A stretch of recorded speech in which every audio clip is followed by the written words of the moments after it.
Classic Country 90.9 is WFAZ-FM Goodwater, Ashland, Lineville, home of the Clay Central Volunteers on the Southern Union State Community College Clay Central Sports Network.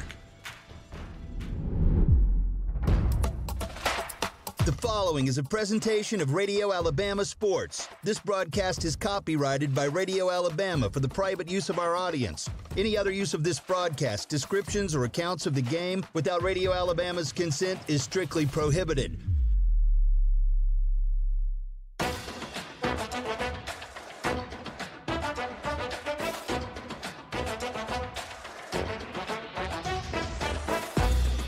Clay Central Volunteers play right here. Welcome to the Southern Union State Community College Clay Central Sports Network and the Coosa Valley Orthopedics and Sports Medicine pre-game show.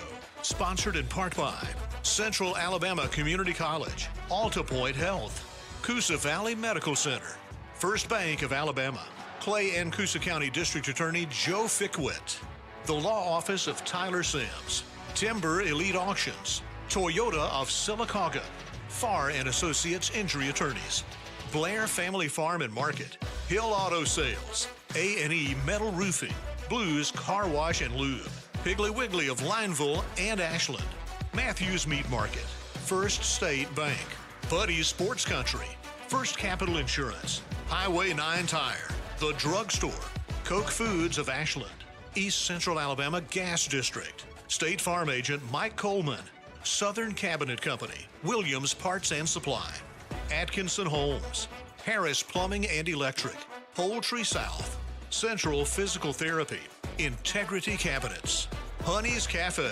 Sassy's Convenience Store, Spencer Loveless at Southeastern Land Group, Bama Guns and Outfitters, AGL Solid Waste Disposal Authority, Clay County Tire and Retreading, Clay County Economic Development Council, Ann's Flowers and Gifts, Coosa Valley Electric Cooperative, Ashland Auto Parts, Superior Pest Control, and Bucks Island.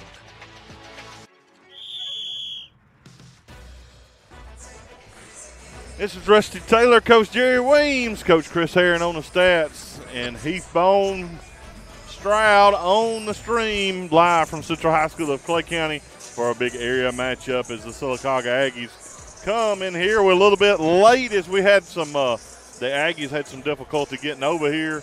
They actually just played the JV team, and the Vols B team or JV team, Coach, just picking up a big victory over the Aggies here, and actually played right on through without a halftime to try to help get close to catching things up. But we'll move into this girls matchup, as we mentioned, an important game for both of these teams here in area play. Looks like Briarwood has the area wrapped up, though, in girls action. But, Coach, one of the things that I wanted to note, I wasn't sure you were aware of or not, Zykeria Heflin, a player we've been missing for a few weeks, is back available, and that could be a huge difference in the game tonight as we move forward.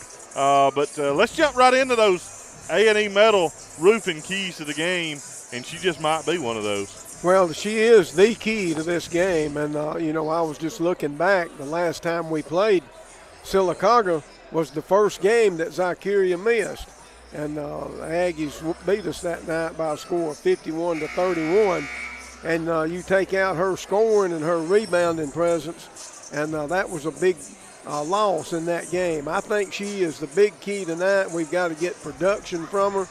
I assume, she's had several days of practice leading up to this game. So Zykeria Heflin is making her reappearance tonight. And then, I think we had a turnover problem when we played them the first time, and gave them a lot of extra possessions, shots, and points due to those turnovers. So a big key tonight is cutting down that turnover total, and I think we'll be able to play with them if we can do that. Well, Coach, as we look around here in the Blair Family Farm and Market, we could give a weather report because it's mighty cold outside, but we're going to give a fan report, and the bleachers here on the home side is just pretty much filling up, getting close to full, and we've actually got the band bringing in a pep band tonight. That's a good addition, filling up one end of the bleachers. So a great crowd here. Almost going to be a full set of bleachers here on the volunteer side, it looks like. Well, and anytime you see a big crowd, this late in the season, that's a good sign because it means you're playing well and the people are still interested. And, these people mean business tonight. We listen to the crowd. We're up in the bleachers with them, and we listened to some of them during that B game. They seemed upset. I don't know if the cold weather's made a meal or what, but it's going to be an interesting night up here in the bleachers with the fans. Absolutely. It's going to be fun. Fun here.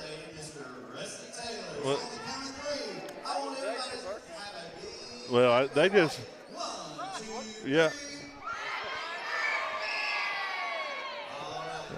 I guess it was, hey, we'll take it twice. We'll take it. They just wish me, talking about the crowd, Coach, they just wish me this happy is your birthday. Okay. Well, I guess I'm just, at this, when you get this age, I think you get to do it for like a week or something. You should know something about that. I don't know. You get to celebrate it longer when you get a little bit older. No, and they come quicker too. It seems like. Well, maybe that's what it is. And I'll tell you this: the crowd's jolly right now with the birthday wishes, but they're not going to stay that way when the game gets going. Well, Coach, we'll look at the East Central Alabama Gas starting lineups here first for the Sylacauga Aggies.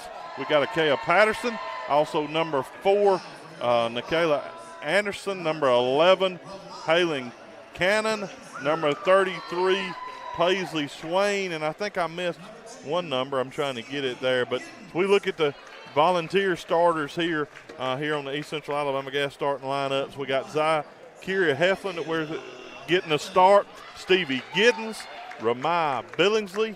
We've also got Brandy Searcy on the start here, and it looks like Blair Wheeler will be starting as well for the Volunteers. As we get ready for this Cook Foods of Ashland tip-off, we'll take a quick break and come back in just a minute with that right here on the Southern Union State Community College Clay Central Sports Network from Radio Alabama Sports on Classic Country 90.9.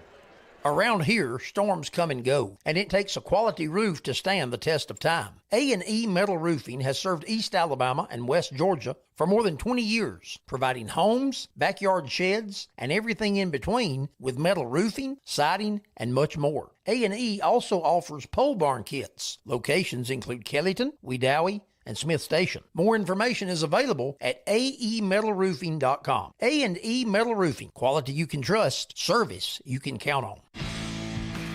The Southern Union State Community College Clay Central Sports Network is driven by Hill Auto Sales, Highway 9 in Lineville. Buy from Hill. This is Rusty Taylor, Coach Jerry Weems, Coach Chris Herron, and Heath Stroud here as we're getting ready for this Cook Foods of Ashland tip-off here of girls action. Out, looks like doing a tipping for the Volunteers will be number 3, Brandy Searcy, and she'll be tipping off against number 33, Paisley Swain.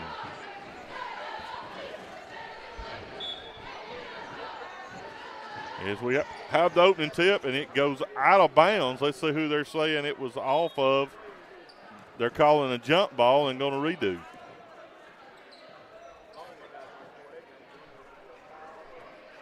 Dual possession there, Coach, I suppose. The Aggies will win this one and get going quickly. That's number 1, Patterson. Patterson with the basketball. Swings it over on the right wing, and I'm having trouble picking up that number. That's number 4, Horrible. And looks like we've got a travel before the basket, and that'll be a turnover by the Lady Aggies. Yeah, first turnover of the night, and the last time these two teams played, both of them got way up in double figures in turnovers. And the Volunteers unable to beat the press. There's a steal by the Aggies, and they'll reset. That's Patterson with the basketball. Swings it around there to Nelson. Drive to the basket, up and good for the Lady Aggies. That was number 11, Haley Cannon. Searcy gets the ball in, heads down the court quickly. All the way to the basket, misses a shot, but the putback is good. And, Coach, there's Zykeria Heflin on that backside rebound. Making her presence felt right off the bat. And there's the Aggies quickly down the court, and they get it passed down to Kaylin Cannon, and she lays it up and in, and Aggies back on top 4-2. And then we turn it over again.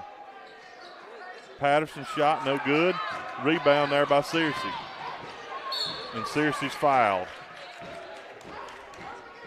Ball was jarred loose, but she was fouled, and that'll be by number 14 there, Kaylin Cannon. Yeah, Cannon just ran into the backovers. They were both headed up the floor right there, picking up that foul. Aggies pressing all over the floor. Giddens inbounds the ball into Billingsley. Billingsley dribbles it across the timeline and back up the floor here, getting things set for man-to-man right now by the Aggies, and they're close man-to-man. And we turn it over again. It's not a good pass, a one-handed pass there, but we're going to take it around. There's Heflin with a steal. Well, a quick trade of turnovers right there. Almost another turnover. And there's a lot of hands, and there's the foul call. That's Nelson will be called for the foul. Well, a lot of reaching and grabbing going on there. Sylacauga playing defense with their hands here instead of their feet. 2 quick fouls here, 6:17 in the first. This is the Buddy Sports Country opening quarter here of the girls' action from Volunteer Stadium, or Volunteer Gymnasium. Billingsley drives, shot halfway down, comes back out. No good. Aggies with a rebound, and they're quickly up the floor. Bring it up, Heflin.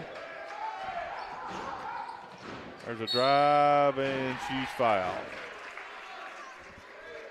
Yeah, I think that's Patterson on the foul's going to go on number 20, Blair Wheeler. Wheeler and Patterson will be at the line here for a couple of shots. 5:52, opening quarter, 4-2 is the Sylacauga lead.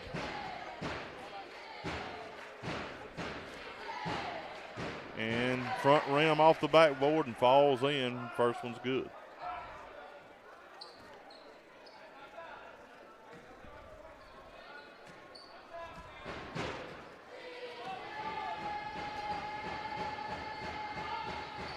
She made them both. Coach, this new fad of 2 different colors shoes. There's a foul again. That's number 14 in the backcourt. Kaylin Cannon picks up that foul. And she's got 2 all of a sudden. Already with 5:49 to go here in the. Yeah, they are wearing a shoe, one shoe one color and the other one a different color. I wonder if they trade shoes with somebody or if they actually have 2 pair of shoes. Well, Coach, both of those are Cannons. You think they're sisters? Yeah, I think one of them maybe went into the wrong closet. I'm not kidding, and there's a foul down on the baseline. Looks like it's going to be on number 11, Haley Cannon. Yeah, that's already 4 team fouls. One more, and we're in the bonus at the rest of this period. We'll be inbounding the ball down on the baseline, 5:43 here in this Buddy Sports Country opening quarter. Good inbounds play and a block shot there. Giddens had a good look, but it's a little slow to get the shot off. Yeah, Giddens came open on that inbound play and just a little slow on the trigger there and had it blocked. Aggies showing their speed and athleticism here so far with a 6-2 lead.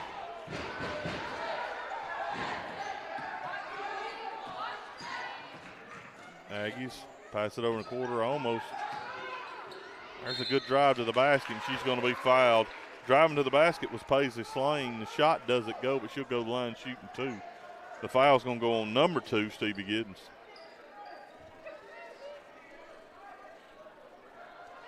Aggies already to the foul line 2 different times, and the Volunteers have yet to shoot a free throw. Of course, we're early in this period. Very early, 5:13. The first one does not go.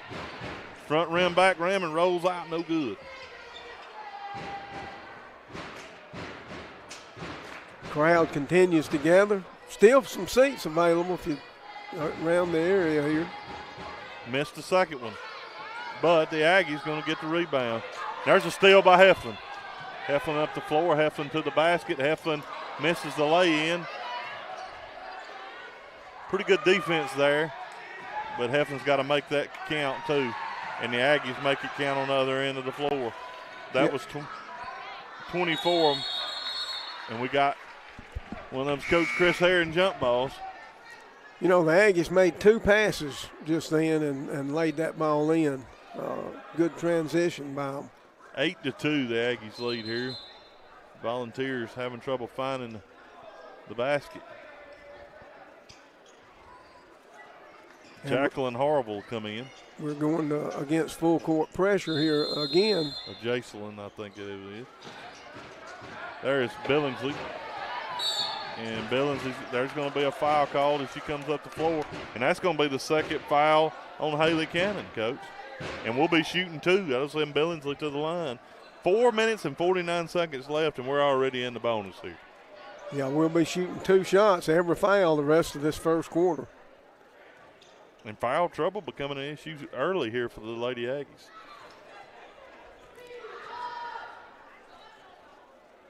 And Billingsley makes the first. Ramal, normally a pretty dependable free throw shooter.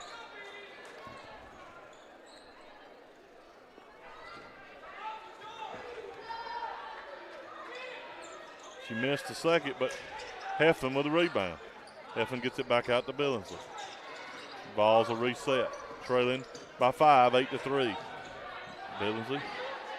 Shot from a free throw line doesn't go, but Hefflin gets the rebound and puts it back in. You can just tell a big difference with Hefflin back, Coach. No question. I mean, the offensive rebound and put back right there.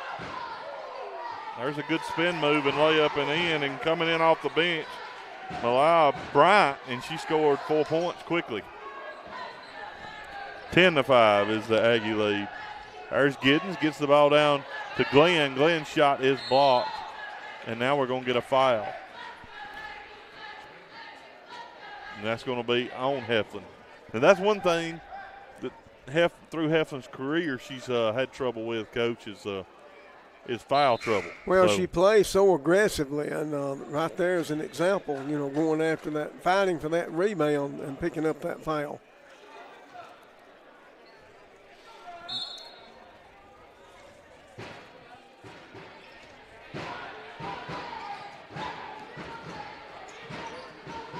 Aggies with a basketball. And that's Patterson with the ball. There's a steal, and that's Hefflin. It's poked away by Billingsley. Hefflin, there's a great hustle, though, by Patterson to get down there and jar the ball loose before Hefflin could lay it in. Yeah, Patterson caught up with her about the free throw line and knocked it away from her from behind. So saved 2 points there possibly.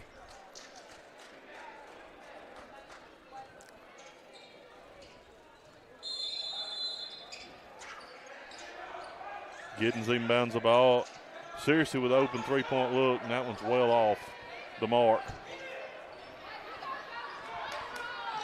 Right now, we don't seem to be after those loose balls. There's a steal, though, on the opposite end, but we're going to drop it on the baseline, did LaShante Ward.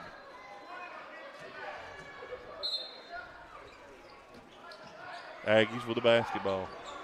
Leading by 5, 10-5. Harville backs it back out. Sylacauga slowed the tempo down and slowed it down and threw it away. And just out of, I mean, completely unforced right there. We wasn't even defending them. And no, they just threw it out of bounds. I don't know. I guess when you're turnover prone, those kind of things happen. Balls get the ball inbounded to Billingsley. Billingsley bringing up the floor. She dribbles down. Pauses at the three-point line. Looks to drive down the baseline. Dribbles all the way through out to Giddens. Giddens had a look. Pump fake. Drives to the basket. Shot no good. Seriously put back. And there's going to be a foul called on the floor before. Either way, we're going to be shooting 2. That's going to be on number 12 there of the Aggies, that being Carly Creighton. Yeah, Creighton picking up her first. Actually just entered the game a moment ago.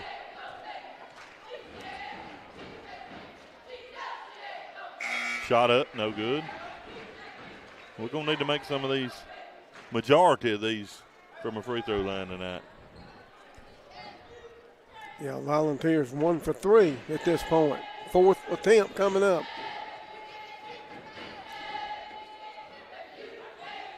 Second one finds the bottom of the net from Searcy. Lead cut down to 4, 10-6.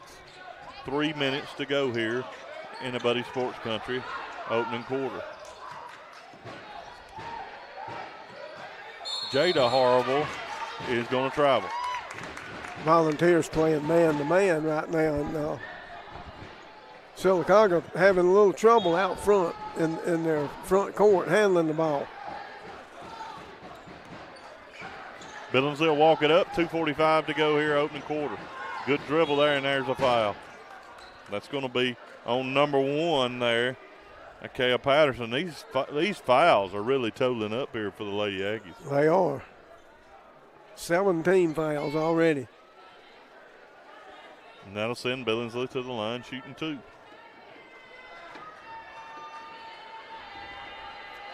She made the first.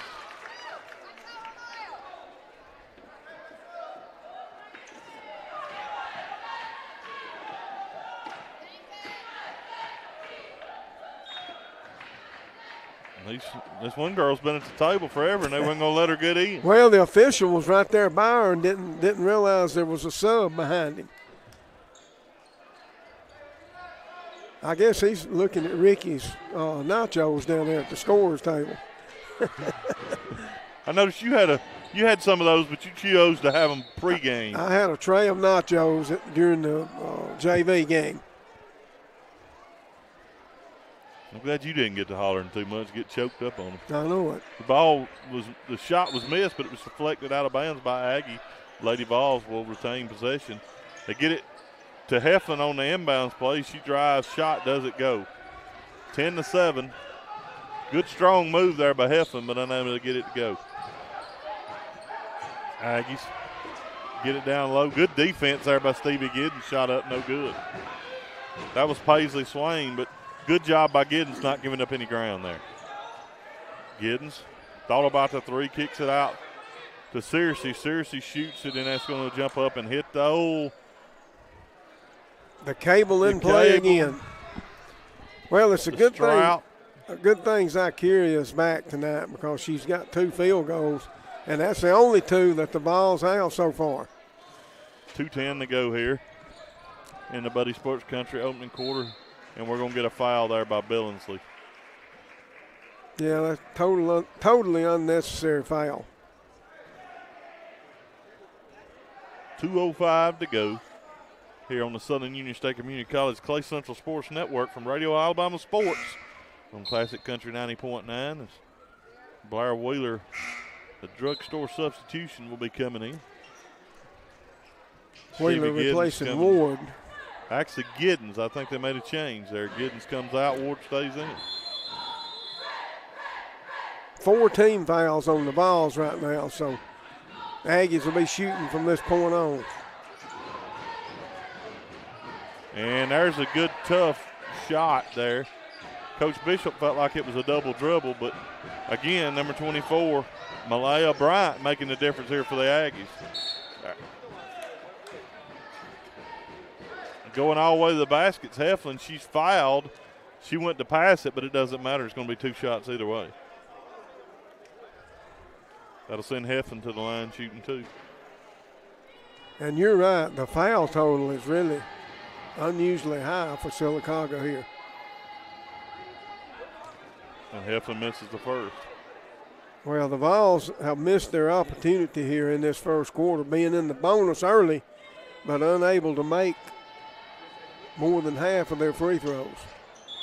She missed them both, and then we're going to get a lane violation. I believe that was on the shooter.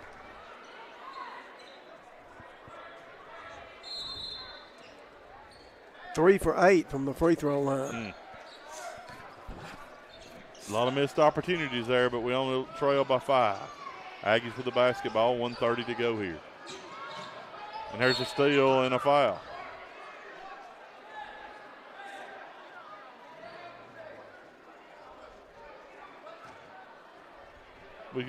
We should be shooting.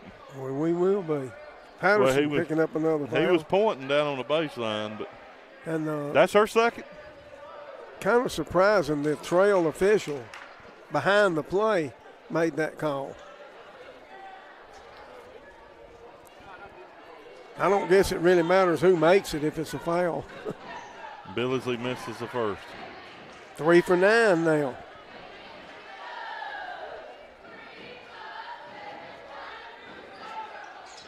She makes the second. She's shooting about 50%, but we need to get that better. And moving on in this game, we're going to get this many opportunities. Of course, the situation will start over when the second quarter starts. I have to work back up to 5 again. 133 Aggies with a basketball with a 4-point lead. And we're trapping and we get a steal. That's Searcy. Searcy drilled all with the basket and could not get defended well there by Bryant. And they turn it over. The ball almost hit, isn't it, Hero, the mascot? Yep. Ball almost hit Hero in the head down there. I don't know that Hero knew it, though.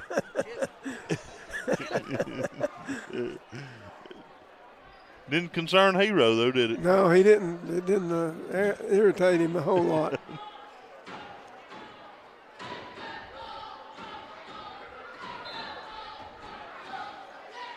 $1:13 to go. Ball's inbound the ball. And we're going to put it on the baseline, turn it over. Unbelievably, we're trying to make a pass with two people almost standing on the baseline, and I think the ball maybe hit the baseline on the bounce pass. So Aggies have an inbound on their own baseline. And a 4-point lead, 12-8. Harville with the basketball. That's Jada Harville. Over to Cannon. There's a travel. The turnover numbers are pretty high, I'm thinking. Of course, we'll have those numbers from Coach Aaron at the end of this quarter, but both teams. I saw him sharpening his pencil about halfway through, so it's bound to be something going on back there.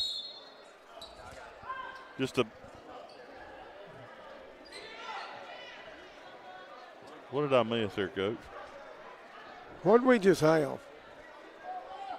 He blew his whistle and pointed. I don't know what he called.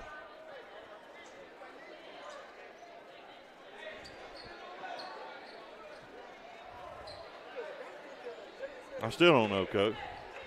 Went and talked to the scores table, the official did. Well, the other official wants an explanation. Maybe possession error issue? I don't know. We get it inbounded there to Billingsley over to Searcy. Searcy just going to dribble around and carry the basketball. That ball bounced at least 2 feet. Well, I think she over meant her to head. stop her dribble, but she didn't reach and grab it with both hands, so that'll cause another turnover. Right now, when they're able to set up their press, Coach, we're having a very difficult time. We are. When it's a dead ball and we have to inbound it, we're struggling.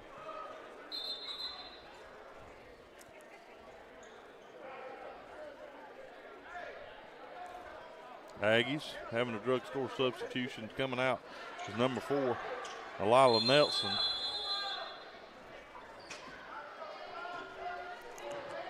Patterson with the ball.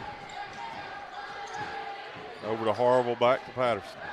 Patterson looks to dribble down.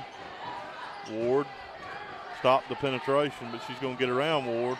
Kick it out in the corner. 3-pointer's good. Good ball movement. Kaylin Cannon gets it, and then they're going to steal it right back and lay it right back in. Did horrible. Things getting away from here from the balls. And there's another steal. And they miss a lay-in. The Harville comes out with a basketball, 13 seconds. There's another drive to the basket, shot no good. Billingsley, 8 seconds. Billingsley inside the 3-point line, fires up the jumper and drains it. That's a big shot, and that's where we'll end the Buddy Sports Country first period with the Lady Vols trailing by 7, 17-10. We'll take a quick break. We'll come back right here on the Southern Union State Community College Clay Central Sports Network from Radio Alabama Sports on Classic Country 90.9. Around here, storms come and go, and it takes a quality roof to stand the test of time. A&E Metal Roofing has served East Alabama and West Georgia for more than 20 years, providing homes, backyard sheds, and everything in between with metal roofing, siding, and much more. A&E also offers pole barn kits. Locations include Kellyton, Wedowee, and Smith Station. More information is available at aemetalroofing.com. A&E Metal Roofing, quality you can trust, service you can count on. Classic Country 90.9 is WFAZ-FM Goodwater, Ashland, Lineville, home of the Clay Central Volunteers on the Southern Union State Community College Clay Central Sports Network. Second quarter action is brought to you by Matthews Meat Market. Now back to the action. It's Rusty Taylor, Coach Jerry Weems, Coach Chris Herron, and Heath Stroud. Coach Herron, I know you've got some stats from that first period. Ball's trailing 17-10, but some interesting ones, I'm sure. From the field, the Volunteers only 3 for 14. The Lady Aggies 7 for 12. Rebounds, the Aggies lead 7-5. Turnovers 10 for the Aggies, 9 for our Lady Vols. And there's a quick turnover there for the Aggies. Volunteers will go the other way as Barry Wheeler comes out with a basketball. Shot up by Billingsley, three-pointer no good. Fight for the rebound. Heflin gets it. Heflin's putback's no good, and the Aggies will come out with that rebound. Point-blank shots, couple of good shots there for the Vols. Neither one of them goes. Horrible with the three-pointer, and she drains it. That is Jada Horrible comes down from the top of the key, and they're doubling up the Lady Vols right now, 20-10. Searcy drives all the way to the basket, and she couldn't get it to go. The ball will be deflected last touch by Searcy out of bounds, and the Aggies have it. Well, another problem offensively, and we've been plagued with this problem all year, and that's missing gimmies right under the basket, just as the one that we just missed by Searcy. Aggies going on a pretty good run here to end the first, and trying to keep it going starting the second here with after the big three. There's good defense, shot up, no good. Stevie Giddens comes out with a rebound. Billingsley up the floor. Billingsley over to Wheeler. Wheeler, good pass down to Searcy, and Searcy missed the shot. 3-point blank shots, none of them goes, but we will go to the line shooting two. And let's see, that's fouls on number 14, Coach. Is that her third? It sure is. That's Kaylin Cannon's. And you mentioned it. We missed, Billingsley missed, Searcy missed two right there, just like layups almost. Searcy misses the first free throw. Right now, just having a lot of trouble finding the basket. Yeah, and the free throw shooting is really hurting us. We're really giving away some points there.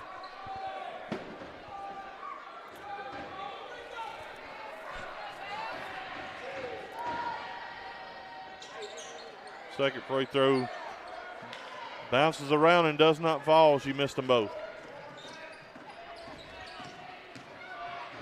Patterson with the basketball. She kicks it over to Bryant. Bryant has been one of the big scorers here for the Lady Aggies so far off the bench. They get it down. There's a steal by Billingsley. Billingsley all the way to the basket, lays it up. Oh, and it does not go. Coach, I don't know, will the ball go in down there? That's the way it feels right now.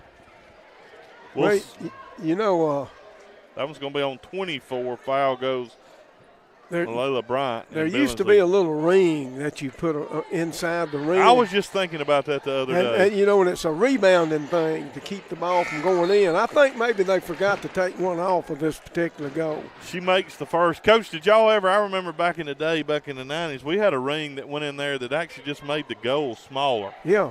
I mean, you could still make it, but it made it tougher to make.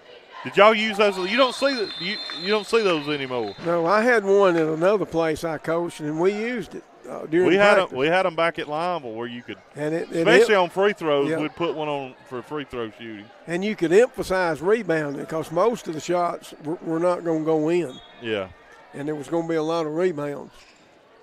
Yeah, that was a good coaching aid back in the day. Billingsley made both free throws there, though, so. She took the lid off, maybe, Coach. A lot of dribbling there by the Aggies. My goodness, that's That was hard to describe, but it's going to be last touch by Aggie. They were trying to be the last man to touch the ball on that one. Looked kind of like hot potato there for a minute, didn't it? Jacayla Jackson pushed it out of bounds, and she'll get subbed for. Balls get it inbounded, and Billingsley up the floor. Billingsley, good pass down to Searcy. There's a good drive and dish down to Searcy. Assist goes to Billingsley. Points go to Searcy. If they'll keep turning the ball over, maybe we can get on a little run right here. There goes Bryant. Shot no good. And we got the rebound. And that's Searcy. Searcy over to Billingsley. Long three-pointer. And she drained the Toyota Sylacauga three-pointer. And we're back within 3 after just a minute ago trailing by 10, Coach. 7-0 run here. Oh, Billingsley almost had a steal. And right there, we just let a cutter get in. Let a cutter. That's Jada Harville lays it up and in. Good cut from backside. And now we're turning it over again. 22-17 is the Aggie lead. It was just 20-10. Balls had cut it down to 3. Well, we're playing in spurts, it looks like. Open three-pointer from the top of the key for the Aggies. They don't make it go. And that's Glenn will come out of there with a rebound. Or should I say Gibbons, Mariah Gibbons on the rebound. Billingsley's jump shot no good, but there's Heflin to try to clean it up, and it won't go either. And there is a travel on the other end, a turnover by the Aggies. Coach, we have missed, I don't want to keep saying it, but my goodness, we've missed so many within 3 or 4 foot of the basket. Yeah. And, but it's a trend that we've seen all along, really. And then you couple the missed free throws. I mean, it all just adds up. There's Billingsley with an open three-point look. It's no good, a little too strong. Rebound goes to the Aggies. Aggies brings it up the floor.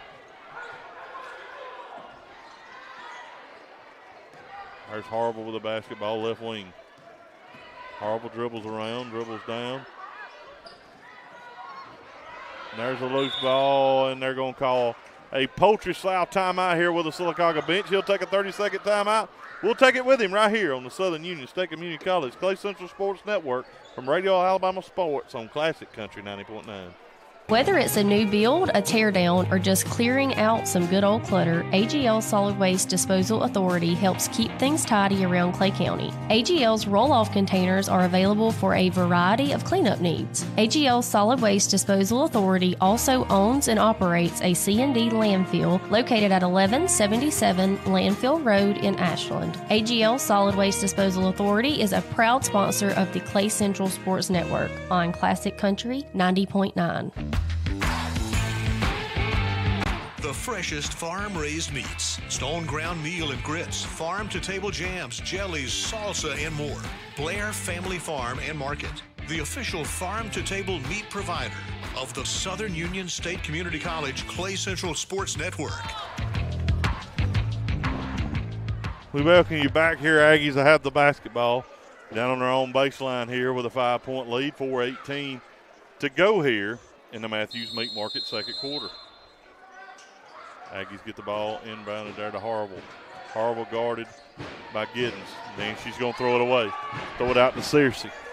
Searcy, she's going to have it poked away and will retain possession under her own basket on the baseline. Yeah, the Aggies will have a chance, or rather the Vols will have a chance now to run in a play underneath their basket, setting up in a box formation. Cross screen. Out to Searcy at the top. Searcy looks to drive and almost has it stolen away, but ends up wide open and drains the Toyota Sylacauga three-pointer, and we're down to a 2-point trail now, 22-20. Yeah, the defender made a mistake there and ran past Searcy, and so Searcy just squared up and shot it.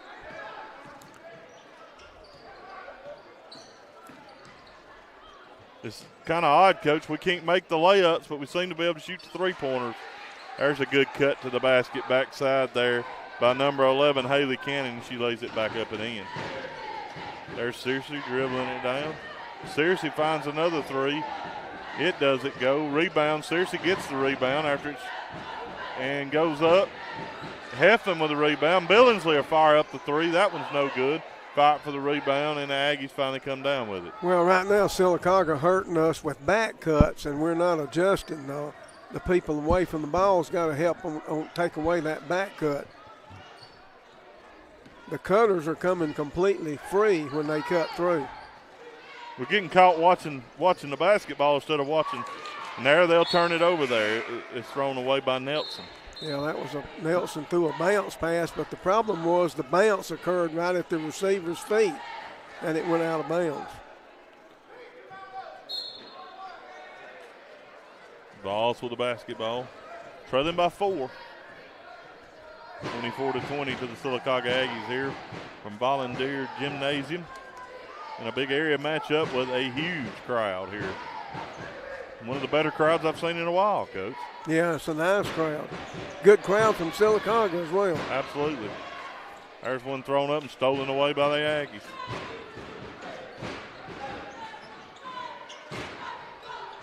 Aggies drive to the basket, does not go. Giddens comes out with it, and there's going to be a foul. Yeah, that's a good call right there.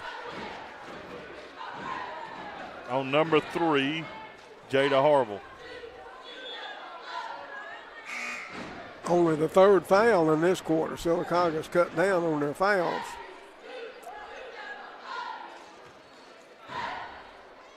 Aggies will be inbounding. We talked about the press, though, Coach. I think with the foul trouble, they're a little concerned the press right now. Yeah, they backed out of it, playing a 2-3 zone, as a matter of fact. Billingsley drives down in that zone, forces up a shot, and she's fouled. They should be shooting.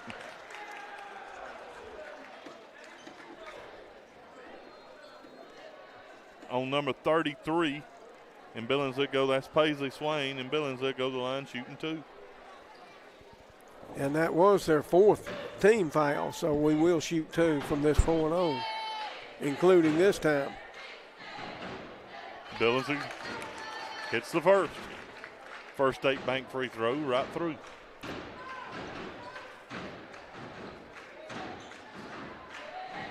This will be Billingsley's 10th free throw attempt in this game. And she's made her last 4, hasn't she, Coach? Yeah, she's 7 for 10 now. Hey, we'll take 70%. She's helping the whole team total.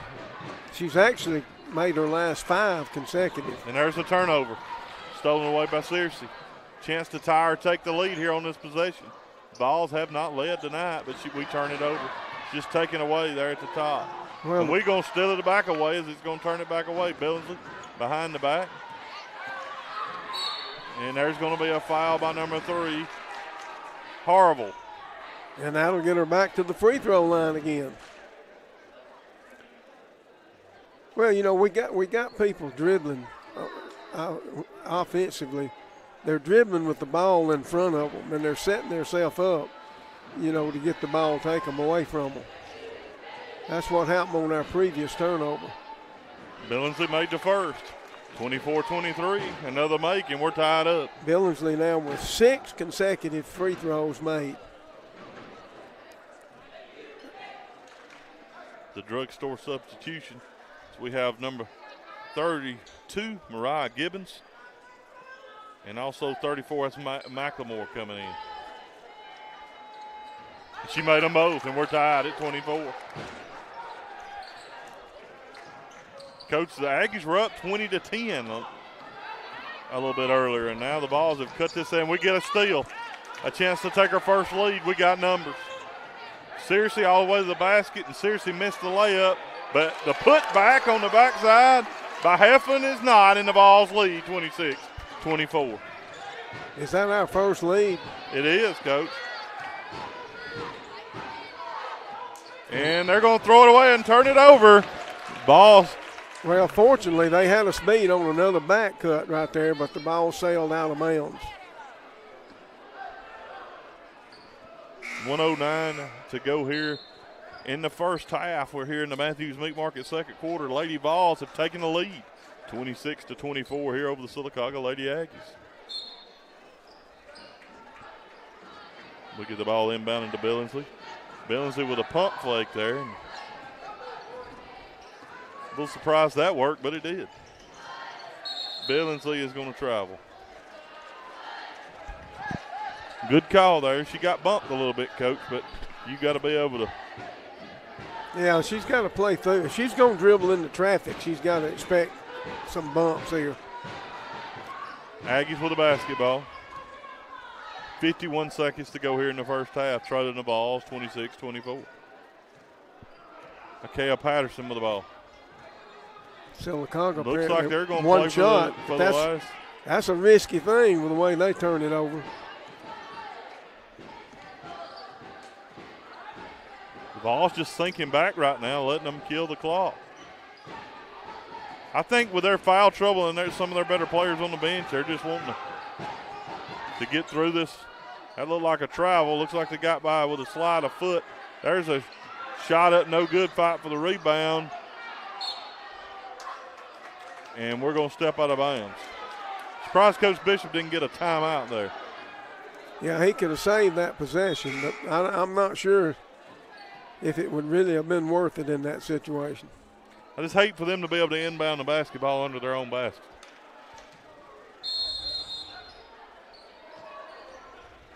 And get a wide open three-pointer and bank it in. How do you bank it in from the corner? And they're back on top, 27-26. I believe that timeout would have paid off, Coach. Billingsley fires up a long three to end the half, the period, but it goes out with 1/10 of a second left on the clock. So it don't end the half. Them Nachos got Ricky quick on the button down there. That one will go out of bounds, and that's where we'll end the first half with the Aggies leading by 1, 27-26. We'll catch a quick break here. We'll come back and we'll transfer into the Williams Parts and Supply halftime show. You're listening to the Southern Union State Community College Clay Central Sports Network from Radio Alabama Sports on Classic Country 90.9. Alta Point Health is hiring in Clay County, Talladega County, and Sylacauga. Current openings include licensed therapists, substance use counselors, LPNs for outpatient offices, and direct support professionals. Some jobs are remote and others don't require experience to get started. Details are available by texting Alta Jobs to 97211. Alta Point Health. Caring is their calling.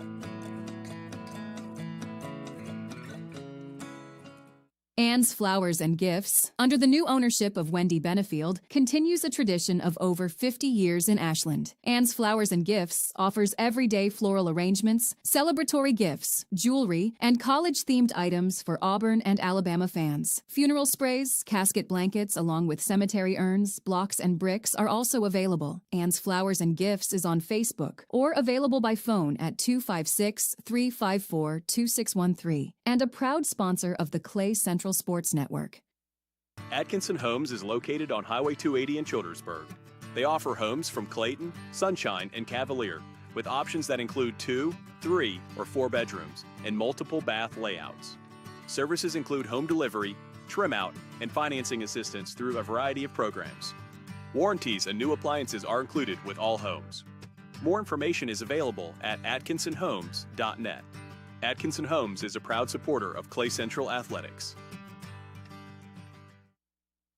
Whether you are dialing in at the range, heading into the woods, or dropping a line in the water, Bama Guns and Outfitters has the outdoor enthusiast covered. Bama Guns and Outfitters, with 2 locations, 1556 Almond Street in Heflin and 59400 Alabama 77 in Waldo. Available by phone in Heflin 256-253-2635 or Waldo 256-368-5449. Also on Facebook and Instagram, Bama Guns and Outfitters proudly supports the Clay Central Sports Network on Classic Country 90.9. Blair Family Farm and Market is a local farm-to-table market tucked right into the Ashland countryside. The Blair family raises their products on the farm without antibiotics and offers a range of locally sourced products from neighbors they know and trust. In a world where food often comes boxed and far from home, Blair Family Farm and Market keeps things local. Located at 1015 Blair Road in Ashland, open Wednesdays and Thursdays from 1 to 6 and Fridays and Saturdays from 9 to 6, Blair Family Farm and Market is the official farm-to-table meat provider of the Clay Central Sports Network. Coach, have you been by Blue's Car Wash and Lube lately? I'm telling you what's the truth. I've drawn up game plans faster than this car wash is opened. Weather, construction, being first in a new business park, and the highway department ran the best 42-2 stack fire stunt on defense that I have ever seen. The biggest pancake block was that turning lane. Yeah, but now it's being built, and we finally got a wide spot in the road. 1st and 10 for the county's very first automated car wash and quick lube, together in the new business park. Blues Car Wash and Lube, coming soon. And this time, there's no flag on the play.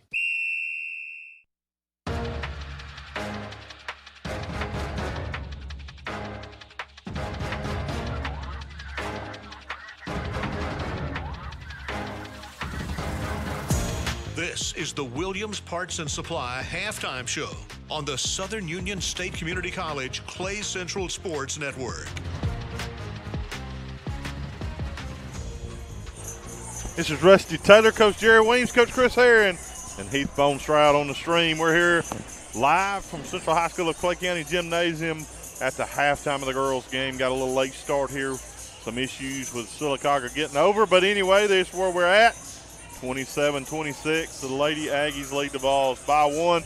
Coach Chris Herron's been working on stats throughout the first half, and he's got some from this girls' matchup. Coach, share what you got with us. We look from that first half, Taylor, the Vols from the field only 7 for 35. That's 20% the Vols shot. And the Aggies, 11 for 22. They're shooting 50% from the field. Rebounds, a little closer there. The Vols with a 3-rebound advantage, 15 rebounds for the Vols to only 12 for the Aggies. And turnovers, battling there, pretty high numbers there through only a half. The Lady Vols have turned it over 16 times, but the Lady Aggies have 19 turnovers throughout the first 16 minutes. Coach Weems, we talked about free throw shooting. We talked about it big earlier, and it was really hurting us, but Ramah Billingsley really picking up that end of it in the second period there and kind of willing the Vols back into the game. Yeah, Billingsley went 9 of 12 from the free throw line, and the rest of the team went 1 for 6. So that means we were 10 for 18 from the free throw line, and we've made those 10 free throws, and that kind of made up a difference there in the field goal discrepancy. That kind of cut that margin down. But as long as Billingsley can continue to get to the free throw line, that's doing two things. It's giving us a chance to score easy points, and it's also putting them in the foul trouble. Right now they've got a couple of starters with 3 fouls each and a couple more with 2. So they're in pretty bad foul trouble. We have no one that has more than 1 foul. So I think that's going to be a key here in this second half. Carry the ball to the basket, draw the fouls, get them in foul trouble. But, one thing we need to do, and we've talked about it constantly here in that first half. We're missing too many gimmies right there in the paint around the basket. We need to convert those, and if we do that tonight, right now we're at least 10 points ahead in this game. But the fact is we didn't, and we've got to overcome that here in the second half. And Zykeria Heflin, by the way, has made her presence felt tonight. She's done a good job on the boards. She's got 3 field goals, so I think her being back in the lineup has kind of elevated the other players' play a little bit as well. Well, Coach, if you're Coach Bishop back in the locker room, you get ready to come out here just trailing by 1 to this athletic Sylacauga Aggie team, what would be your Timber Elite Auctions halftime adjustment? Well, I would talk to my team about the turnovers, and I don't know if you really can control that. But a lot of our turnovers are unforced. And I think maybe not be as careless with the ball. Execute your press offense a little bit better. We mentioned the fact that when we have to inbound the ball and go the length of the court after a dead ball, we're really struggling doing that. And they're overplaying passing lanes. They're pressuring the ball, and it's creating bad passes. So we got to do a better job with press offense here in the second half, and continue with Billingsley attacking the basket. I think that's the key here, and stay away from as many 3-point shots. We've hit 2 or 3, a couple of 3-point shots, but the reason for it was we was able to get our feet set and not have to rush. So if I'm Coach Bishop, I emphasize those things here. Well, we'll take a break, and we'll come back. We'll roll into the Highway 9 Tire third quarter when we come back right here on the Southern Union State Community College Clay Central Sports Network from Radio Alabama Sports on Classic Country 90.9. Bucks Island in Southside Alabama carries Skeeter bass boats, including the FXR Flex and ZXE models. A marine dealership serving anglers throughout the Southeast with boats, parts, and service available. Bucks Island is locally owned and operated in Etowah County. More information is available by phone 1-800-IM-READY or online at bucksisland.com. Bucks Island is a proud supporter of Classic Country 90.9. Buddy Sports Country is a proud sponsor of local radio on Classic Country 90.9. If you love the outdoors, Buddy Sports Country has everything you need, including the latest gear, scent control, calls, trail cameras, and the advice to help you enjoy the great outdoors. Buddy Sports Country also features a showroom absolutely full of firearms and scopes, and they're a licensed NFA dealer for suppressors. Buddy Sports Country is open 8 till 5 Tuesday through Saturday, located Highway 431 at Hollis Crossroads, where sales tax is only 6%. Your future starts at Central Alabama Community College. At CAC, you'll find affordable tuition, flexible class options, and programs that prepare you for careers in healthcare, technology, business, and more. Whether you're working toward a degree, training for a new job, or transferring to a 4-year university, CAC is here to help you succeed. Enroll today and take the first step towards your future with Central Alabama Community College. Visit cacc.edu to learn more. Third quarter action is brought to you by Highway 9 Tire. Now, back to the action. It's Rusty Taylor, Coach Jerry Weems, Coach Chris Herron, and Heath Stroud, the Bone on the stream back here. Bones, and I tell you what, old Bone, he's a professional if he's ever been one, buddy. Well, on this streaming, I mean, he's one of the few people that in the stream a lot. I mean, he's made my life a lot easier on setup and stuff and all that. He does a great job. So, how many streamers do we have around here? Hey, ain't nothing better than Bone, I bet you that. Hey, listen to this, Coach. Bone, you know what he was doing before he came out here? He came out here and we set up a little early and then he had to go away. You know what he was doing? What? He's coaching golf, and they practiced today. Perfect golf weather out there today. He's coaching at the high school golf. Yeah, he's an assistant. Well, we can get daily reports on the frozen greens today. They wanted to play with some frozen greens, I think. Here, as we get started, the Volunteers with the basketball, I should say, possession area. There's a shot that turned into a pass, but Heflin makes it count, and the Vols are back on top. All right, is it 28-27? We led by 2 earlier. And no defense on the backside, and they get it right down to number 14. And it's going to be an and one. Kaylin Cannon, one of the players in foul trouble. She makes the basket, and she'll go to the line shooting another to try to extend that lead. As soon as we take the lead right back, the Aggies take it. Now, I wanted to ask Bone, how do you putt on a frozen green? I bet that's a treacherous. You have to worry about it rolling past the hole. Yeah, be a little slick. And she made the free throw. Back up by 2 where the Aggies 30-28. Yeah, Bone's a specialist in putting too. If you don't know that, just ask him. He really is a good putter though. I played a lot of golf with Bone. He's a good putter. He'll do a great job helping that volunteer golf team this year. As we continue back. But I will say this, Coach. There's Billingsley firing up the three-pointer, no good, seriously with a rebound. And we'll reset. One thing I would say, Coach, I talked to one of the golfers that I knew come in. Guess what he was wearing from golf practice? What did he learn? Insulated coveralls he had on with a boggin. He came in from golf practice with insulated coveralls on. Now, I think Coach Herron coached golf one time, didn't you, Coach Herron? Yeah. I bet you wouldn't have been out there today. No. He would have gave him off today. There's Blairway there, lays it back up in on the putback, and the ball's tight back up, and we've got a steal. Billingsley pulls up with a jumper, shot up no good. maybe would have been better served to wait on some help on that occasion. That or go ahead and drive down. Kind of got her. We didn't really have numbers there, but trying to make something happen, and they're going to call Heflin for the foul. Yeah, that's one of those useless reach fouls right there, almost at the midcourt line. Drugstore substitution. Elena Williams here for.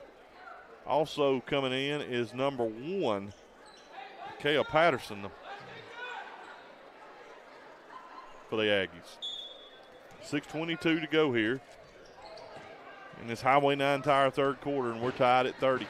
Aggies with a basketball.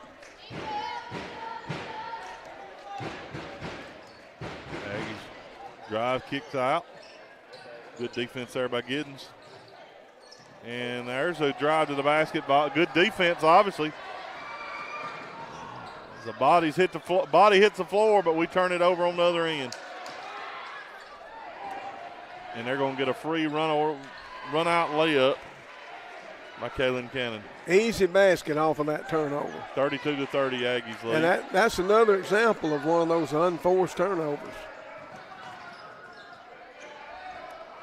And almost stolen away again, but it was deflected into the backcourt by the Aggies.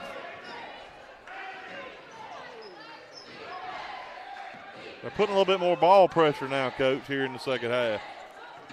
And it's causing the Vols a lot of trouble. Ooh. Well, we need to get to going towards the basket like we do. There's Gibbs with an open three-point look.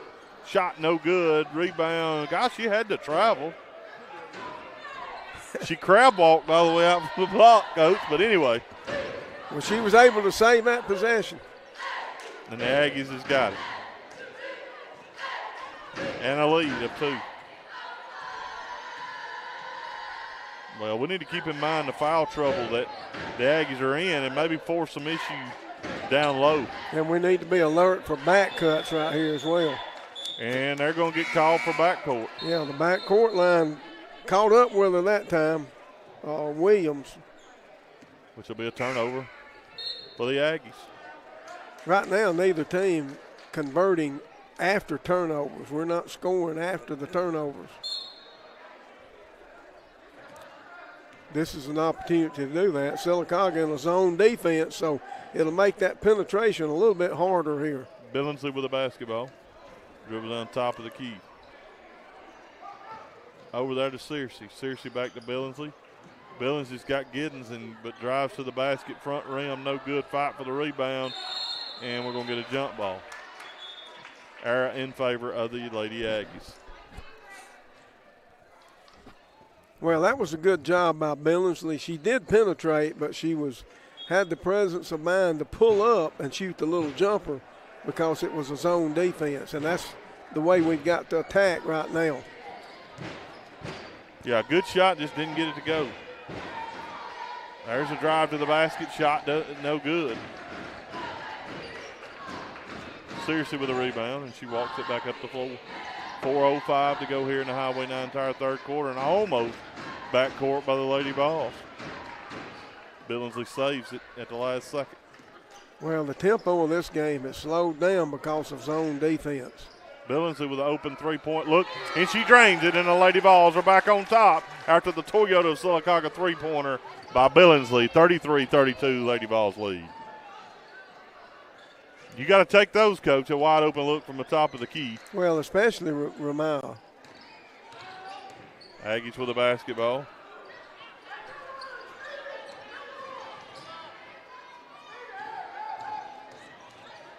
Look, open three here for the Aggies, and now Quantrell going to get that down? I don't believe he is, Coach. Somebody, they're looking for another ball. We've got a problem. We don't know how we're going. The ball is stuck up between the backboard and the rim. Oh, we're going to get somebody hurt trying to get it down over there. I'm a little disappointed Coach G just don't go out there and knock it out. Well, I'd have to come all the way from the top of the bleachers down there. Something you don't have to worry about in the boys' game. They love that opportunity to knock that thing loose. Yeah, they would have got that down easy. Jeremy Character shows up here. He's here. He looks like one of those golfers I seen earlier. He's been out playing around apparently. There's a drive to the basket. It's good by Heflin, and she'll go to the line shooting and one. 35-32, largest lead of the night for the Lady Vols here. 3:09 to go in the third. And Heflin with a chance to extend it a little more here. Heflin all of a sudden has 10 points in this game. She missed the free throw. Really struggled other than Billingsley from a free throw line at the Lady Vols. Oh, there's a turnover. Billingsley's got it. And we've got a 2-on-1. Billingsley, I don't know what just happened. But I tell you what happened. Heflin gets it and goes back to the basket, and she'll go to the line shooting too. Yeah, another rebound, put back miss, but she's going to the line. Number 11, Coach. That's Haley 3. Cannon. That's 3 on Haley Cannon. That's one thing I like about driving it down there and forcing the issue. Heflin missed the second. First one, I should say. Just a little too strong.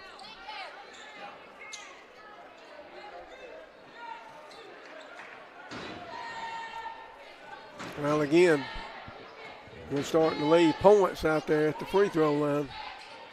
Missed them both. And we got a jump ball because Heflin's going to tie her up. The jump ball numbers are starting to go up. Something's wrong. They just had a jump ball and got the ball the last time. I don't think the arrow got flipped. Well, we just had one a minute ago. And we ain't had one since. We're having them so rapidly they can't keep up with them. You got nachos, Coach. There's a steal by Billingsley. All the way to the basket. 2-on-1. Billingsley pulls up and hits the shot. 37-32. Vols lead by 5. There's Heflin. Good defense by Heflin. She gets the rebound. Billingsley. This is where we struggle a little bit. There's a good move by Billingsley. Good pass, but seriously, they didn't call a foul? You got to be kidding me. Well, Cersei got knocked up into the stage. Obvious foul, but nothing was called. That was an obvious foul right there. Coach, that's about as bad as it could possibly get and not be called.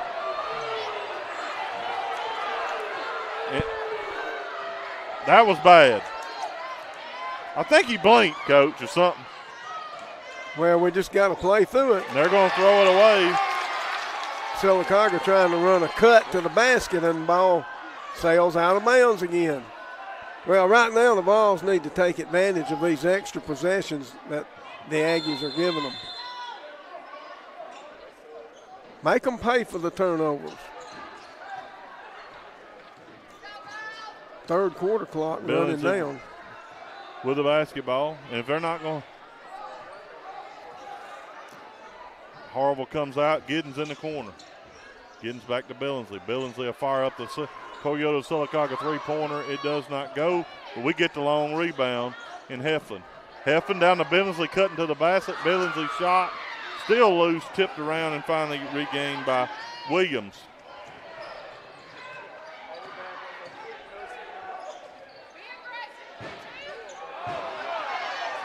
And there's a look backside. How did she get open that easy? I think we thought we had to steal. And there's a foul in the backcourt by the Aggies. That's going on Patterson, her third foul.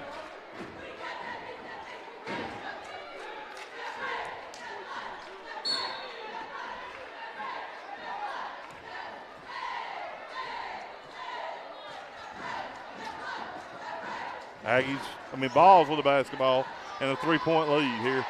55 seconds to go here in the Highway 9 entire third quarter. And we try to force it down low and get it to Ward. Back to Billingsley, over to Giddens. Open three-pointer, and he's good!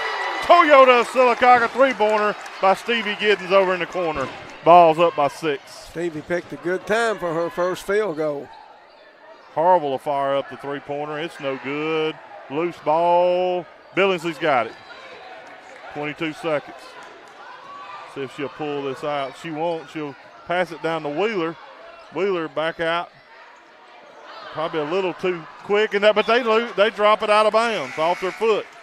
So here's a good chance for the Lady Vols to take the final shot here. And Coach Bishop is going to call a 30-second timeout and talk about it as he takes this Poultry South timeout. We'll take it with him. Lady Vols leading here by 6, 40-34. You're listening to the Southern Union State Community College Clay Central Sports Network from Radio Alabama Sports on Classic Country 90.9. Did you know that physical therapy is the first line of defense for joint and muscle pain, injuries, and even reducing your risk of falls? Are you planning to have orthopedic surgery? Dr. Cameron Bisher and Dr. Adam Johnston at Central Physical Therapy are trained to diagnose the problem and develop a treatment plan toward pain-free and healthy living. Central Physical Therapy offers plans for all individuals as well as performance training for athletes. Located near Smith's Curve and Lineville, the website is centralptal.com. Rehab well, live well, and perform well with Central Physical Therapy, sponsor of the Clay Central Sports Network.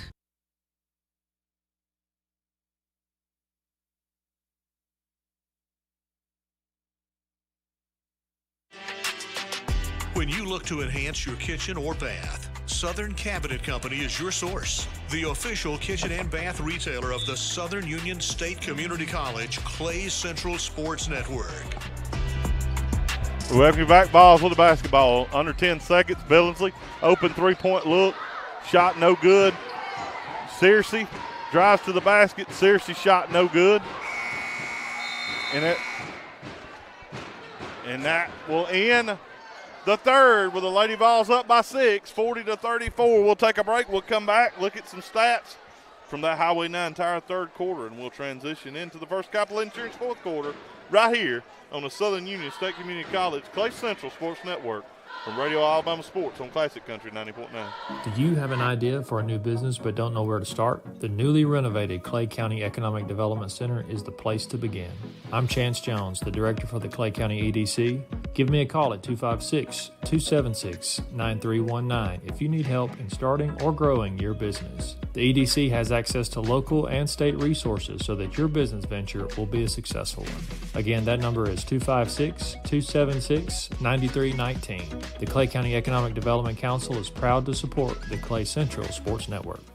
For over 50 years, Clay County Tire and Retreading has been part of the Ashland community, providing tire and vehicle services for trucks, tractors, and family vehicles. They offer custom tire recapping, front-end alignments, and commercial tire service. Located at 83531 Highway 9, Clay County Tire and Retreading carries a variety of tire brands and ordering options. Phone 256-354-2515. Fourth quarter action is brought to you by First Capital Insurance. Now, back to the action. Rusty Tutter, Coach Jerry Williams, Coach Chris Herron, and Heath Bone Stroud. Coach Herron, as we look back at that stats from the third, Vols taking a lead. Tell us how they got there. We head to the fourth. The Vols 12 for 47 from the field. Aggies 14 for 29. Vols with 24 rebounds over the Aggies 19, and the Aggies have turned it over 26 times, the Vols 21. Vols leading by 6, 40-34. Vols trying to trap the Aggies here, but the Aggies would actually dribble it off their foot, and that'll be a turnover. Vols, I have it. 7:36 to go here in the First Capital Insurance fourth quarter. Lady Vols up 40-34. Well, the big stat in that quarter was we outscored them 14-7. Only 3 field goals that quarter for the Aggies. Billingsley with the basketball. Billingsley comes down the floor, looks down to Blair Wheeler, and she lays it up and in, and our Lady Vols with her biggest lead of the night, 42-34. Yeah, Wheeler got free there underneath. Good position and puts it up and in. Good assist as well. Was that from Searcy or Billingsley? Not sure. There's a shot, and there's Heffin with the rebound. Heffin really taking control on the boards, which is a big difference tonight. Back down to Wheeler. Wheeler's shot is good, and she's fouled. Big shot there by Blair Wheeler going up strong. Well, Wheeler beating them back down the floor in the transition right there, making the basket and picking up the foul. And that'll be foul number 4 on Haley Cannon. Big shot here. Wheeler will go to the line, shooting the and one here. Vols lead by 10, 44-34.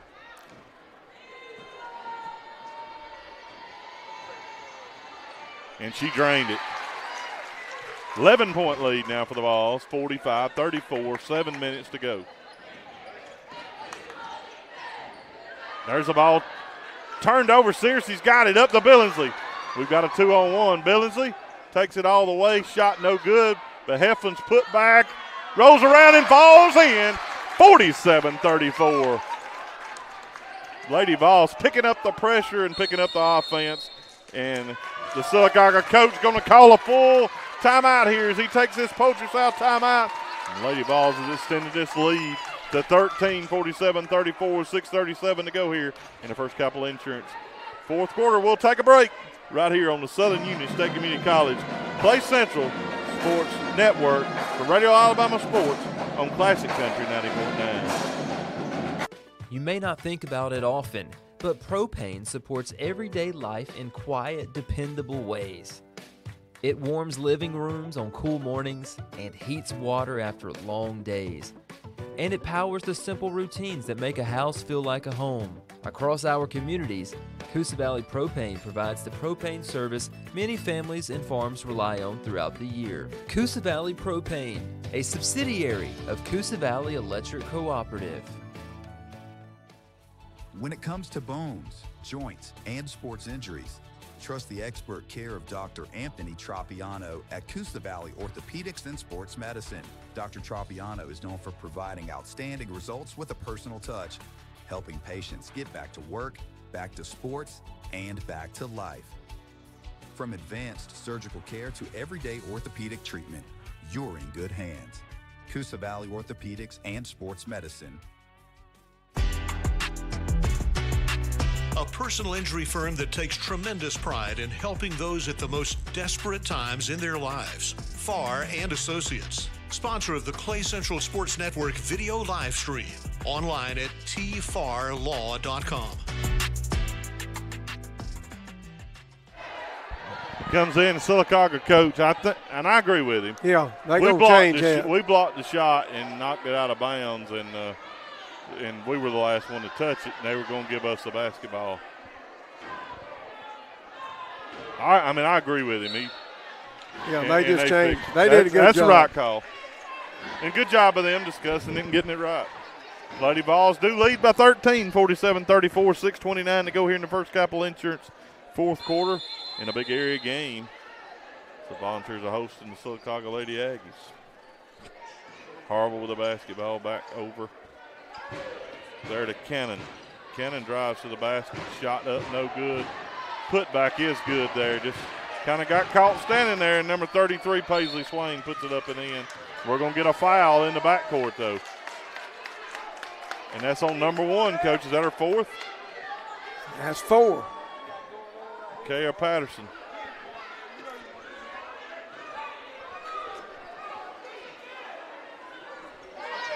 Sylacauga pressing now every chance they get.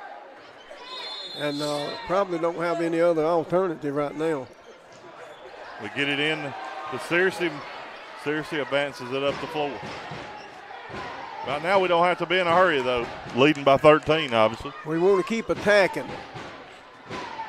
There's Billingsley. Billingsley double dribble, but got by with it, to be honest. Dumped it off to Heflin for an easy little basket there. 49-36. Lady Vol just extending that lead here with 5:45 to go. Over to the Aggies. It's poked away, but they regather it. Aggies, Patterson shot up, no good. Rebound to Searcy. And Searcy's down the floor. We've got numbers. And good job. We're looking to pass it over to Wheeler and got a kickball there by Haley Cannon, but we'll reset. 5:27 to go. Yeah, we had a 2-on-1, but we couldn't execute that pass. And in the meantime there, Gibbons checks in, give Wheeler a rest. Aggies will inbound, the Vols will inbound the ball in a tough spot right in the exact corner of the floor. That's a hard place to throw it in. And it just resulted in a 5-second call.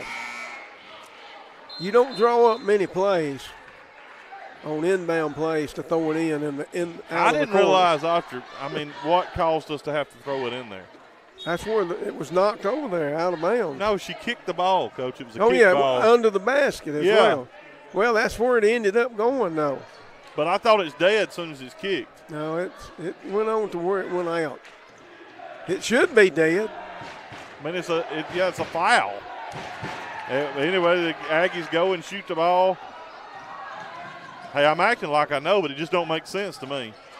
Yeah, it should have been underneath the basket is where the throw-in should have been. Oh, that ball was going to be out on the Aggies. Well, we're getting a little reckless here now. And the Aggies go and we're going to foul. Billingsley didn't realize that they had last touched it, and all she had to do was let it go out of bounds. Cersei picking up her first foul. Vols with a 15-point lead.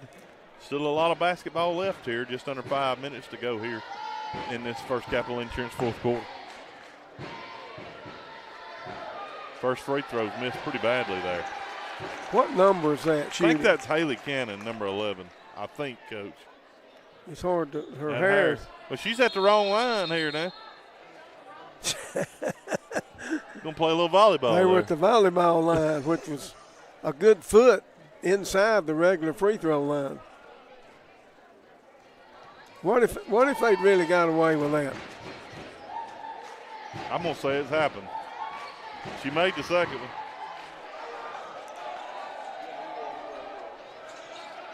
Lady Vols with a 14-point lead. They get it here to Heffin. Heffin spits a double team, and we got numbers again. Heffin drives all the way and misses a shot. Well, we need to convert it. Easy layup, missed. Not the first one we've missed today by no means, though. No, and probably won't be the last one. 4:30 to go. Lady Vols still lead by 14 here. Aggies need to get something going offensively, and they turn it over. They do. No, they're reversing it. I don't think we touched it. They originally pointed it the other way. And I don't know, Coach. I guess they got a direction by the official over there. There's an open three-pointer, and she drains it. That's how they'll shoot themselves back into the game. Haley Cannon makes one. And what happens here? I think we step. Do we travel? Travel. So we immediately, things is going south here pretty quick, Coach. Yeah, if they can score here. We had a 15-point lead less than a minute ago. And it's down to 9 and them with the ball now. And we blocked the shot out of bounds.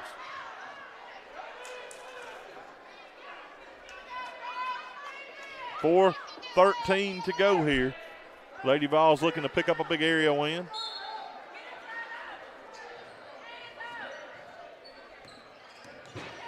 There's Horrible. You know, with the situation, the Lady Aggies being pretty patient with the basketball. There's almost a steal. Ball still loose, and we have the steal, and we're going to get a jump ball. Possession area in favor of the Aggies again. I don't think Ricky's ever changed it. I think he had that one right. He's got his hand on the button. He changed it then. There's an open shot for the Aggies. Shot no good. Fight for the rebound. Right now they're out battling us for the rebounds, the loose balls. And there it's going to be last touch by the Vols as it goes out of bounds. We're giving them way too many shots and possessions right here. And they go make one of them in a minute and cut this lead down. 9-point lead for the Vols. Over to Horrible. Horrible kicks it back out to Cannon. Open shot, front rim, no good. Fight for the rebound. Billings the guy that saves it back into Searcy. And we're back. We just need to pull up and take some time here. And we turn it over. And then we're going to foul. And foul them in the back court on top of that. I mean, we just need to get two hands on the basketball and hold it there. That foul, by the way, on Billingsley, only her second. 3:24 to go, 9-point lead, which was just a 15-point lead about a minute and a half ago. Yeah, there's plenty of time left at the rate both teams turn it over. Remember, we had a spurt to get this lead. Aggies with a basketball. There's Cannon, drives all the way to the basket and lays it up and in. Lead down to 7. Way too easy there. There's Heflin up the floor. Heflin pulls it back out to Billingsley. 2:59 to go. Lady Vols was lead by 7. Over to Giddens. Giddens with an open three-point look. It's no good. We get the rebound. Searcy traveled. Shuffled her feet. Well, don't look now, but we're putting them back in the game. They're going to call a timeout. Is the Poacher South timeout going to be called by the Sylacauga bench? He's taking another full. We'll take it with him right here on the Southern Union State Community College Clay Central Sports Network. East Central Alabama Gas District is a proud sponsor of the Clay Central Sports Network and the Radio Alabama Foundation. Located Highway 77 in Ashland, East Central Alabama Gas has teamed up with Natural Gas Connection as your hometown natural gas appliance store. They offer free financing up to 60 months. East Central Alabama Gas has Generac generators, tankless water heaters, space heaters, and gas logs as well as grills. Their phone number is 256-354-2194. East Central Alabama Gas District, natural gas, comfortable, responsible. Being first sounds good, doesn't it? Hi, I'm Chad Jones, President and CEO for First Bank of Alabama. For over 176 years, we've been proudly serving our communities with trust, integrity, and personalized banking, putting the important things first, whether it's helping families buy their first home or supporting local businesses. Our mission is to be your financial partner through every stage of life. We're here for you today and tomorrow. First Bank of Alabama, where you are first. Online at fbal.bank. Member FDIC, Equal Housing Lender. Love where you live. Atkinson Homes is the official modular home of the Southern Union State Community College Clay Central Sports Network.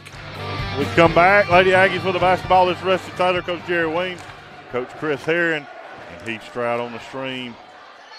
Game getting very interesting after the balls. And there it's down to a 5-point lead with 2:22 long time left. And Billingsley's fouled by Harville in the backcourt. 2:19 to go, 49-44. This is a game that the Lady Vols a couple minutes ago led by 15. And Sears is fouled hard. And she may have just fouled out. She did. Patterson just fouled out. And that makes 4 team fouls. So the next one puts us at the line. Key player here for the Aggies coming out. That could be big. They'll be the drugstore substitution. Charles will go in. And this will be her first appearance in this game. Well, what are we waiting on? There's a technical. We've already signaled 5 fouls. A technical called on the Aggies, Coach. Well, he's taking his time. He's allotted here. And now, but it cost him because he left his player out there, and she got the jawing a little bit. Oh, is it? Well, we were arguing with her. They called the foul on Billingsley, I think.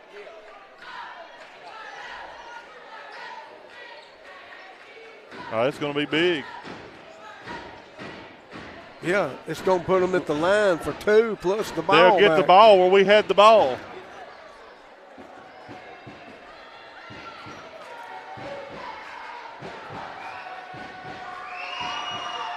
She made the first.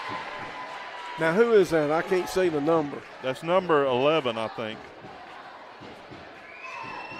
Haley Cannon. She missed the second one. Billingsley will get substituted. Yeah, they were jawing back and forth, and I think maybe what Billingsley had to say was a little worse than what was said by. Yeah, well, Coach Bishop better be careful right now. I know she got a technical, but she probably still needs to be out there. 2:13 to go. She's already coming back to the table. 4 points is the Lady Ball lead here. 2 minutes to go. And a wide open three-pointer is no good. They get the long rebound, putback, no good. They get another rebound, and they're going to be fouled on the other putback. Right now we're just all under the basket, nobody to get the rebound, and that's going to send number 33, Paisley Swain, to the line, shooting 2.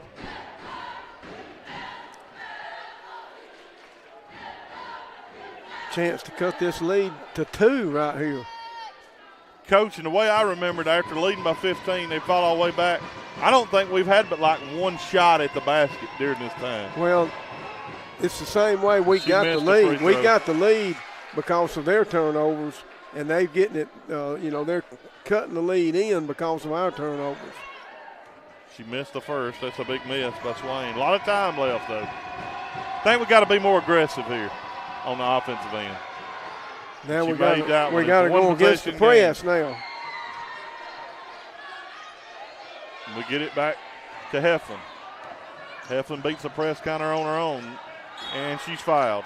And that's 5 fouls. We'll go to the line. Now this could be. And that was on the new player that came in, number 5. Charles. And now you talk about free throws being important.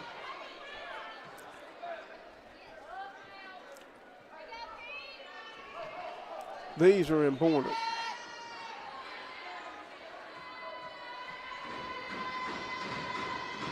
She made that one. I believe that's her first make, Coach.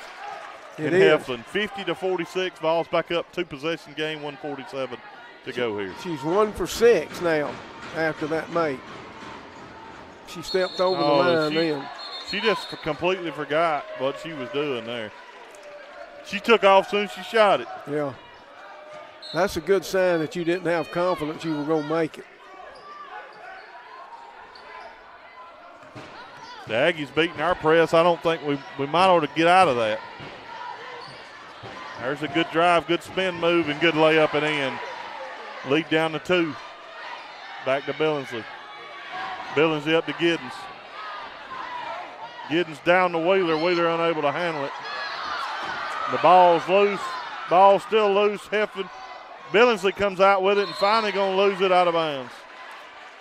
Aggies, my goodness. Aggies with a chance to tie this game. And the horror of all horrors, overtime. That's a long we time could yet. be staring at it. A lot of basketball left yet before we end this regulation, though.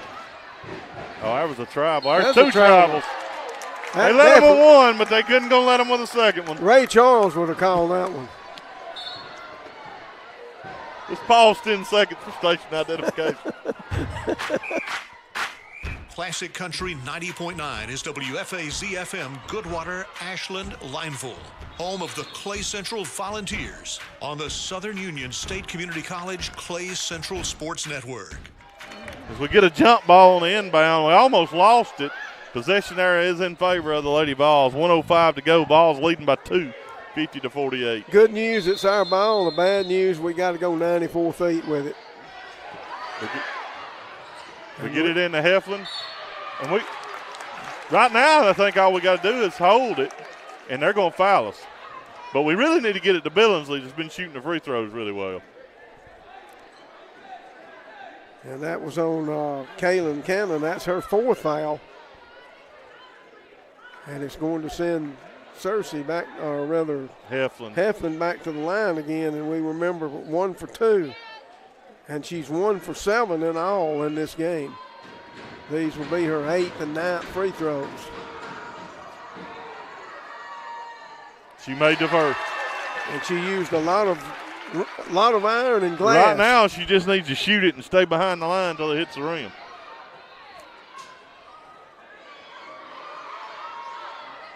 That one's tipped out long, and Harville's going to come out with it. She drives to the basket out of control, and she's going to. There's a technical foul on Heflin. Well, we're fixing to give this game away. Yep. So they're going to shoot 2, then shoot the technical 2, and then have the basketball. And he signaled number 20 for that foul. Well, that was the foul. Well, there was a foul and then a technical, Coach. That's right. They're going to get 4 free throws and the ball.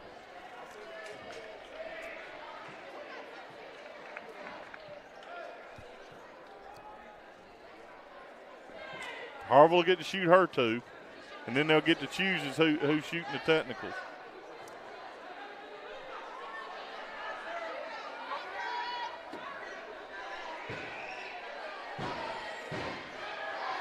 Well, what happened, the frustration she drained the first, she may get to shoot all 4 of them, by the way. Across the way, we were signaling that Harville had stepped out of bounds, and I think that's where the frustration comes. We had 2 players signaling that she stepped out of bounds. Harville missed the second. See who they choose to shoot these 2. Looks like they're going to put Cannon in to shoot them. 51-49, ball still clinging to a 2-point lead, but 2 free throws to come, and the ball for the Aggies.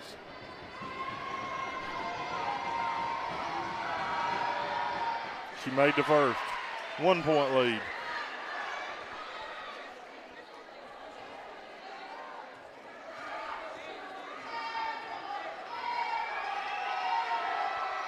She missed the second one. Clinging to a 1-point lead, but they have the basketball.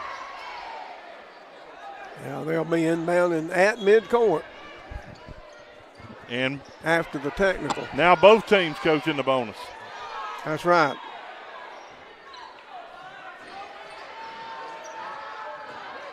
Needless to say, this is a critical possession. Don't foul. We went for the steal out top and left her wide open. And they are back on top of the Aggies.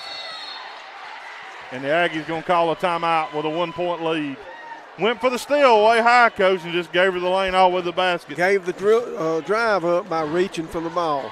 And she goes all the way to the basket, lays it up and in. We'll take a break right here on the Southern Union State Community College Clay Central Sports Network from Radio Alabama Sports on Classic Country 90.9. The Vols have gave up with 3 minutes to go, a 15-point lead. At First State Bank, we believe in the power of local. Your deposits help fuel local businesses, support local home ownership, and build a stronger community for us all. Our focus is on this community, and it's been that way for more than 50 years. First State Bank has been a stable financial institution for this area through good times and through bad. With locations in Ashland, Lineville, and Wedowee, First State Bank is looking to build an even brighter future right here in our backyard. First State Bank is proud to be a sponsor of the Clay Central Sports Network. First State Bank, member FDIC, and equal housing lender. When you need a lawyer who will go the extra mile, Tyler Sims is there for you. The Law Office of Tyler Sims, the official law firm of the Clay Central Sports Network. Online at sims.law. Welcome you back here. Balls get it inbounded to Billingsley. Billingsley up to Searcy. Searcy on the move. All the way to the basket. Shot up no good, but she's fouled as Heflin. She'll go to the line shooting 2, trailing by 1.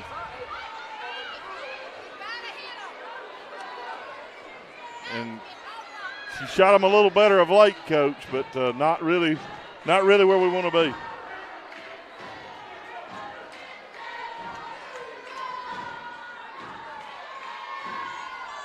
Heflin made the first, and we're tied up.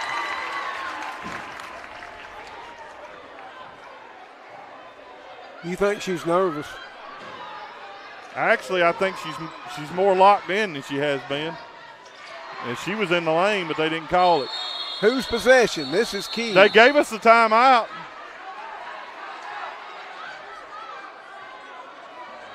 They're going to give us a timeout. That should be a jump ball. They may give us a timeout, but it should be a jump ball.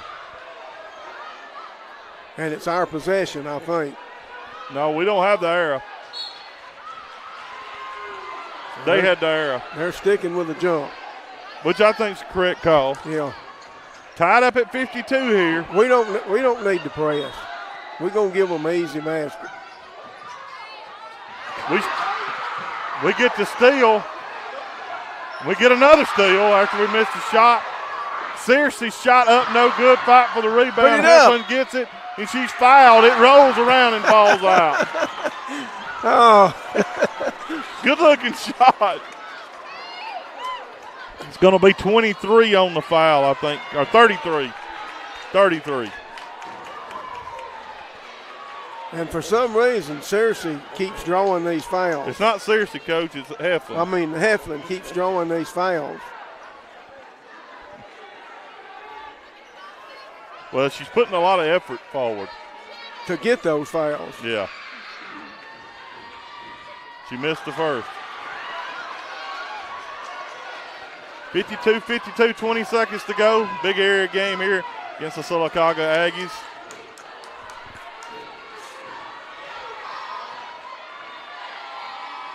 That was definitely too strong. Fight for the rebound, and they're going to say it was tipped out of bounds by the ball.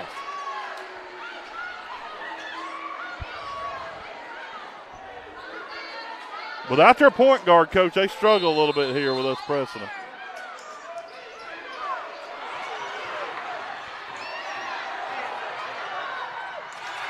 They miss a shot, and we're on the other way.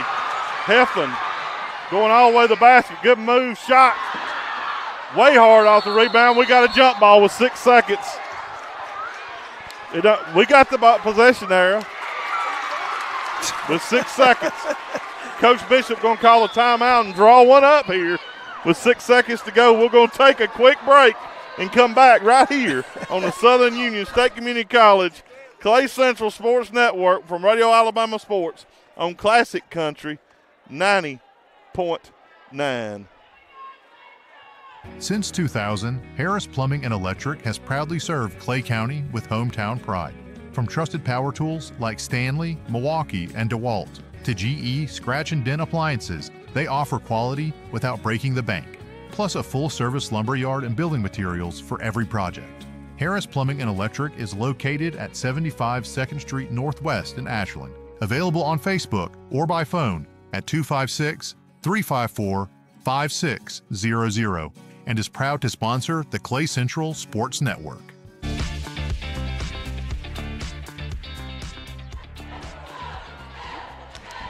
Rusty Tutter, Coach Jerry Weems, Coach Chris Herron, and the bone on the stream. And we also got Jeremy Carricker back in here with us, and the Vols with the inbound play tied at 52 under their own basket, 6.6 seconds.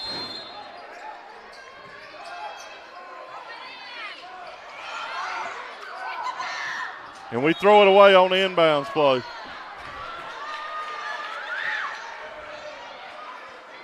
Yeah, we end up with no shot whatsoever. Now the Aggies have a chance, and they're going to call timeout. Well, we're going to stay right here, Coach. Kind of went long there and kind of had to get rid of it. We went through our hands, and we just couldn't gather it in on the inbound play. Yeah, whatever we had drawn up broke down during the play, and we just had to try to get it inbounds.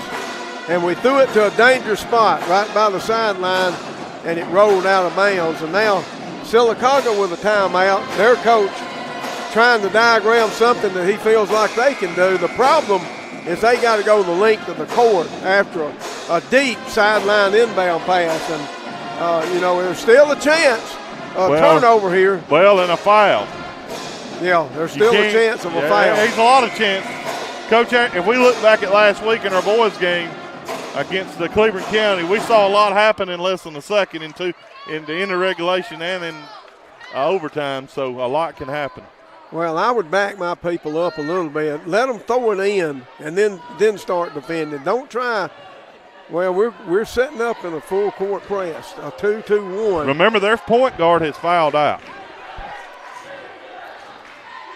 They should be inbounding here on the side where it went out of bounds. That's where it went out of bounds. It didn't go out of bounds on the end.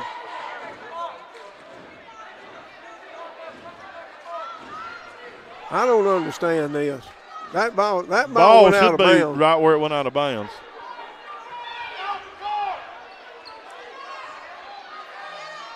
Yeah, they're missing this, but it's not the first one they've missed. No, and they've got time to miss a couple of more. And I think the official across the way probably realizes. Go down there and tell them. I mean, it should be right here. Where Coach Bishop's standing. The ball clearly went out of bounds there. Bone can show them the replay. They're not going to take time and watch it. This is not the SEC. They'd have done watched it 6 times. But I'll tell you what I think Quantrell is thinking. He's thinking the ball came in and nobody touched it.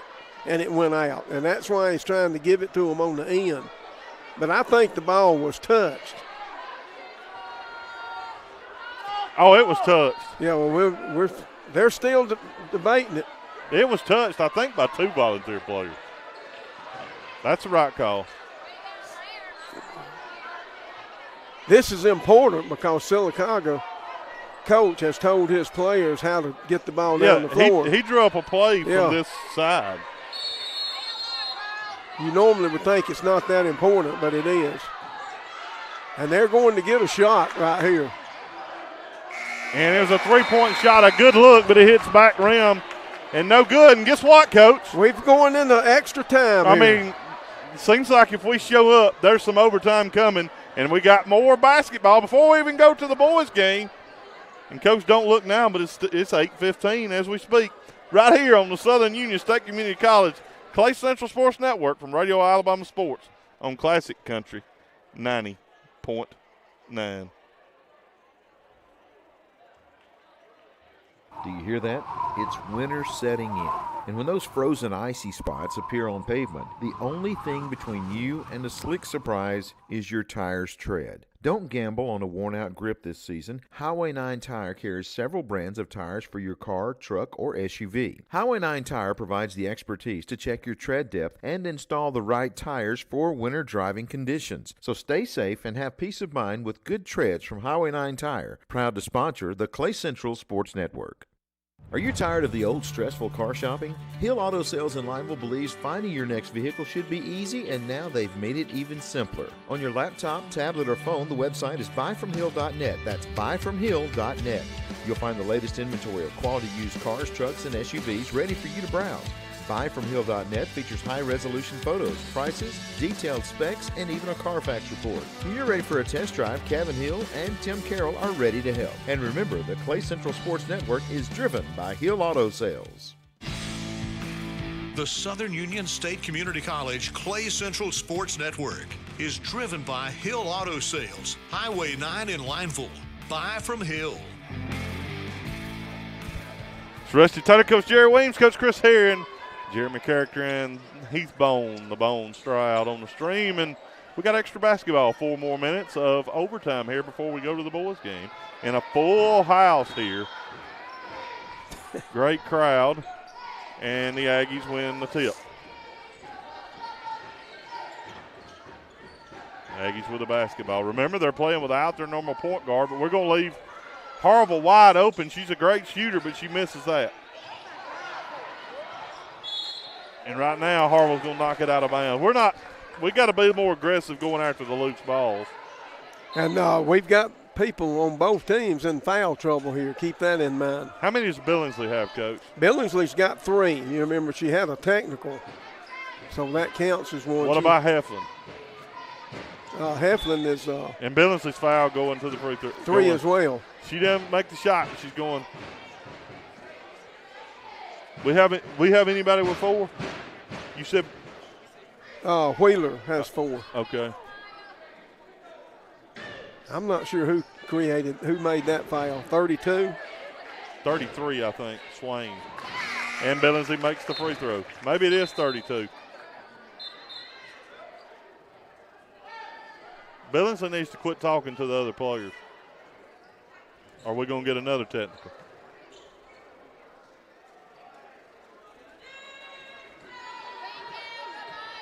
They subbed 33, so maybe it was on her.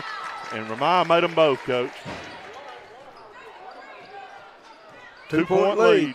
3:30 to go here. Aggies drives all the way to the basket, shot up, no good. Wheeler with a rebound. And they're going, and Coach Bishop going to call a timeout. Save a possession there, 3:21. I think Wheeler had just thrown the ball off of the Sylacauga player, but the timeout was already called. And he's going to take a full as he takes this Poacher South timeout. We'll take it with him right here on the Southern Union State Community College Clay Central Sports Network from Radio Alabama Sports on Classic Country 90.9. Are you tired of the old stressful car shopping? Hill Auto Sales in Lineville believes finding your next vehicle should be easy, and now they've made it even simpler. On your laptop, tablet, or phone, the website is buyfromhill.net. That's buyfromhill.net. You'll find the latest inventory of quality used cars, trucks, and SUVs ready for you to browse. BuyFromHill.net features high-resolution photos, prices, detailed specs, and even a Carfax report. When you're ready for a test drive, Kevin Hill and Tim Carroll are ready to help. And remember, the Clay Central Sports Network is driven by Hill Auto Sales. Tired of the same old fast food routine? Looking for a place where the food is homemade and the folks are friendly? Honey's Cafe is serving up comfort food classics just like Grandma used to make. Daily lunch specials include meats like meatloaf, salmon, and chicken fingers with savory sides like mac and cheese, fried okra, and green beans. Also, the menu is full of a variety of salads, sandwiches, and burgers. Located 30 Park South Boulevard in Lineville, Honey's Cafe is excited to sponsor the Clay Central Sports Network. Rusty Taylor, Coach Jerry Weems. Billingsley gets the ball inbound, and she's going all the way to the basket. Pulls up, jumper, in and out. Rebound, Billingsley gets it. Billingsley goes back up, and she's fouled. Billingsley doing a good job. We needed Billingsley to be this aggressive towards the end of the game a while ago. Because she can take over the game going to the free throw line. If that's on 14, I've got her with 5. And they're showing 5. And that's another one of their key players. Kaylin Cannon. Their leading scorer is out.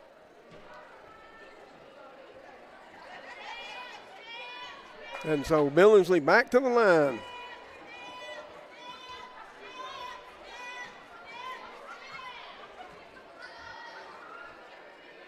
Billingsley made the free throw. Big free throw there. All of these are big ones. 3-10. We had a 15-point lead a while ago with 3-10. Billingsley made them both. 56-52 here. Lady Vols lead. But they're missing some key components to their game here, are the Aggies now. Charles with the basketball. Charles drives, had it on her hip. That's got to be a travel. And they catch it. And I'm going to say this, Rusty. You know, we've had some 2 or 3 questionable calls, but I think overall these guys have done a good job. I agree, Coach. I agree. Very good job. In a tough game to call at times. Billingsley dribbles all the way over into the corner. Guarded by Harville. Over to Giddens from the elbow. Giddens shot's good. Big shot there from she picked Stevie the first Giddens. time to get her 2-point field goal of this game. 58-52. Lady Vols up by 6. There's Cannon driving all the way to the basket. Oh, my goodness, I didn't see that. Well, we need to stop the ball and quit letting them drive to the basket. They're going to call Blair Wheeler, and the way you got it, that'd be her 5th.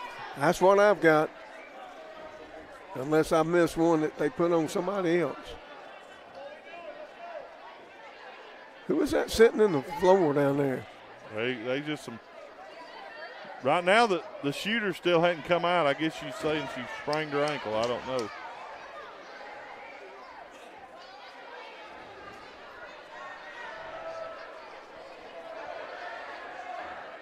Got an injury.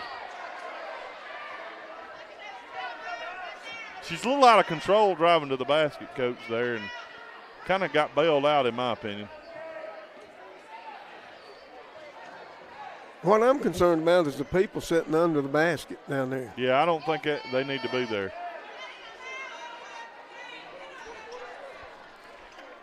I mean, that's right where you'd go and follow through with a layup. The good thing is it's on their end, not ours.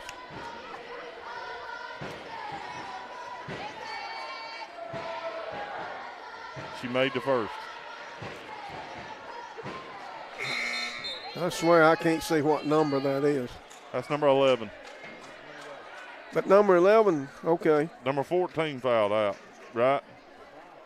Yeah. 58-53, 2:32 to go.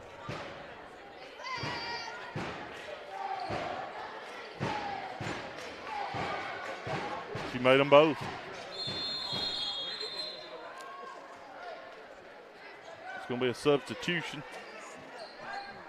Jacqueline Harville's coming into the game.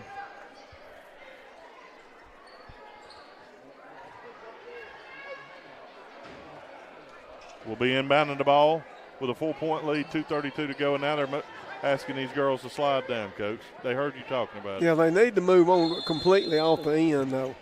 I think it's some of the photographers, and we're going to throw it in right to them.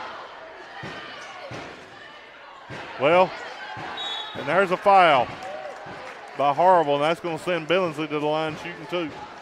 Well, we got lucky there. Yeah, we almost turned it over and got a foul drawn out of it. Well, this has been an afternoon.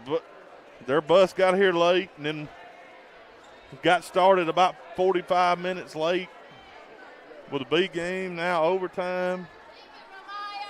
And we've got school and work in the morning. And it's going to be cold when we leave. Well, that's one thing I promise you. Billingsley shooting two. That one's too strong. Can't make them all, Coach, I don't guess. My goodness, she's way back. Why did she do that? Oh, she missed them both. She tried to make too big of adjustments. You see her step way back behind the free throw line? Yeah. After she'd made how many in a row? Don't let them drive. And there we got the rebound. Seriously with the basketball. Just get it and hold it. They're going to foul you. But who do you want holding it? Billingsley, I guess.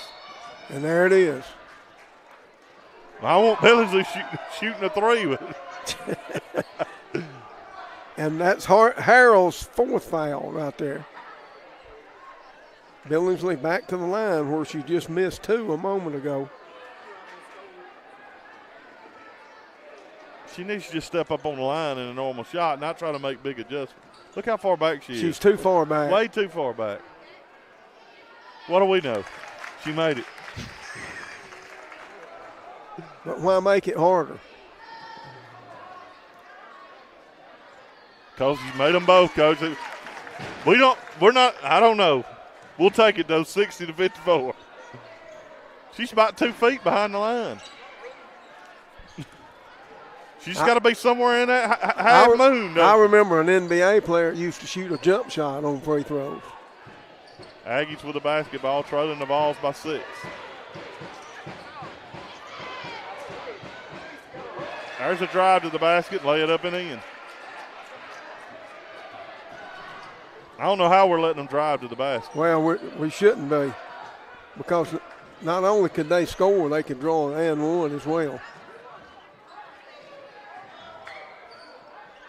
Billingsley fires up a three, shouldn't have fired. That shot should have never been taken.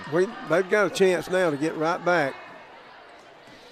110, we should have made. They were looking to foul us at that point, and we fire up a three. Right now we got to defend. We're in a zone now, 3-2 zone, and the coach is going to call a timeout and try to set something out. Trailing the balls by 4, 57 seconds to go. We could go to a second overtime. Who knows, right here on the Southern Union State Community College Clay Central Sports Network. From Radio Alabama Sports on Classic Country 90.9.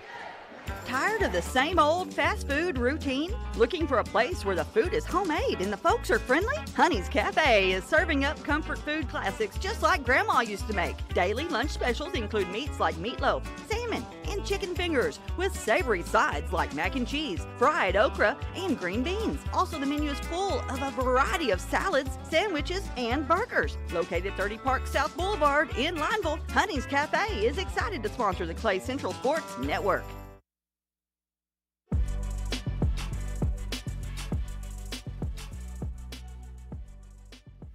Rusty Taylor, Coach Jerry Weems, Chris Herron, Jeremy Character, and Heath Stroud. Lady Vols up by 4. Aggies with an inbound of the basketball, 57 seconds to go here in the first overtime in the big area game from Central High School of Clay County. Well, we went back man to man coming out of that timeout. I thought the zone was the best to stop the drive. They turned it over, I think, and they did off of the leg of the Aggies. Yeah, she dribbled it, it hit her knee and popped out of bounds, and now it's our ball. Now we need to get the ball inbounded to Billingsley and now Coach Bishop's going to call a timeout as he takes this Poultry South timeout. Let's take it with him. He's got a full. Take a full with him right here on the Southern Union State Community College Clay Central Sports Network. Integrity Cabinets was started in 2004 to manufacture custom cabinets with the promise to always conduct business with integrity. The owners have more than 75 years of combined experience in every facet of the cabinet industry. Their focus is on the customer to give them what they need and what they want. If you're looking to start your career or change the direction of your career, the Integrity team wants to talk to you. The website is integritycabinets.com. Integrity Cabinets is proud to sponsor Classic Country 90.9. This is District Attorney Joe Fickwit serving Clay and Coosa counties. Telephone and online scams targeting our citizens are on the rise. If you get a suspicious call, hang up immediately and report it to your local law enforcement. Never give out personal or financial information over the phone. Let's protect our citizens and stop these criminals in their tracks. Stay alert, stay safe. District Attorney Joe Fickwit is a proud sponsor of the Clay Central Sports Network. We look to inbound the ball, and we touch it last. We turn it over. Well, we just spent a full timeout, showing them how to get the ball in bounds, and we turn it over on the throw-in. And what, Coach, I don't know how to say it, but it wasn't impressive defense that caused it. And they're going to call us for the foul there on the shot. And that's going to be on number 1, Heflin, I think, which will be her 4th. That's right.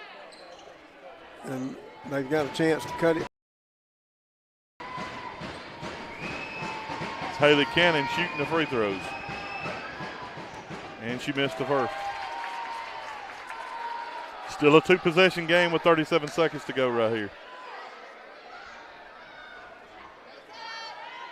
Now, if she misses, the rebound becomes important. Very important.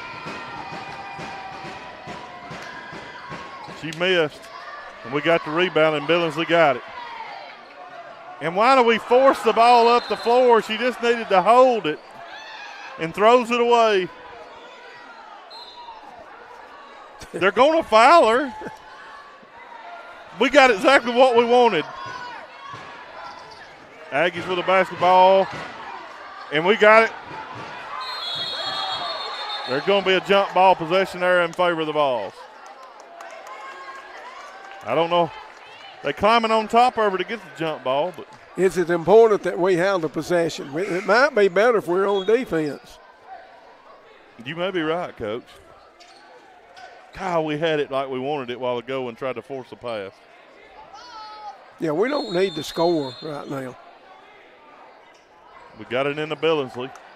She don't need to pass it.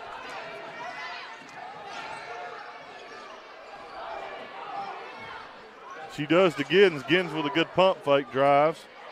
Over to Searcy. Searcy lays it up and in, but we'll take it. 62-56. Harville with the basketball.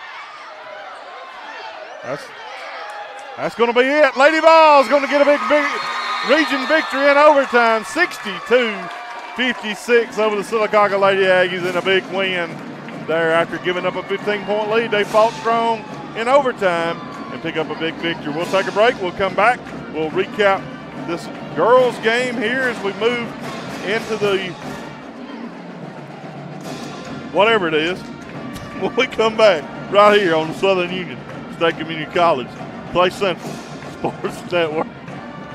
This is John Holder with High School Football Alabama. Before my family decides to crank up the grill, we make the trip to Matthews Meat Market. The location on Highway 78 near Oxford works for us, but the Lima location on Highway 49 also has all of the same great quality meats.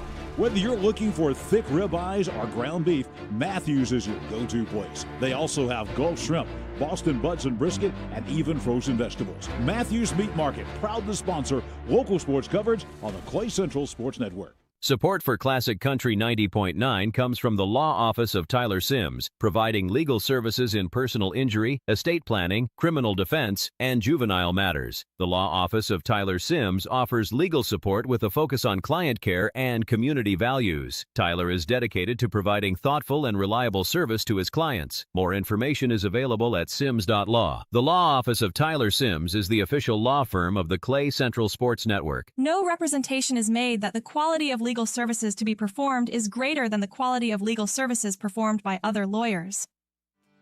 Is it time for a career change? Cook Foods of Ashland Complex features a variety of careers with excellent benefits and room for advancement. Current openings include various hourly positions at our processing plant, feed mill, hatchery, and live haul department. Support staff positions are also available, such as accounting, HR, purchasing, QA, and truck drivers. The website is cookfoods.com/careers. Cook Foods of Ashland is proud to sponsor the Clay Central Sports Network. Go Vols! This is the Alta Point Health post-game show on the Southern Union State Community College Clay Central Sports Network.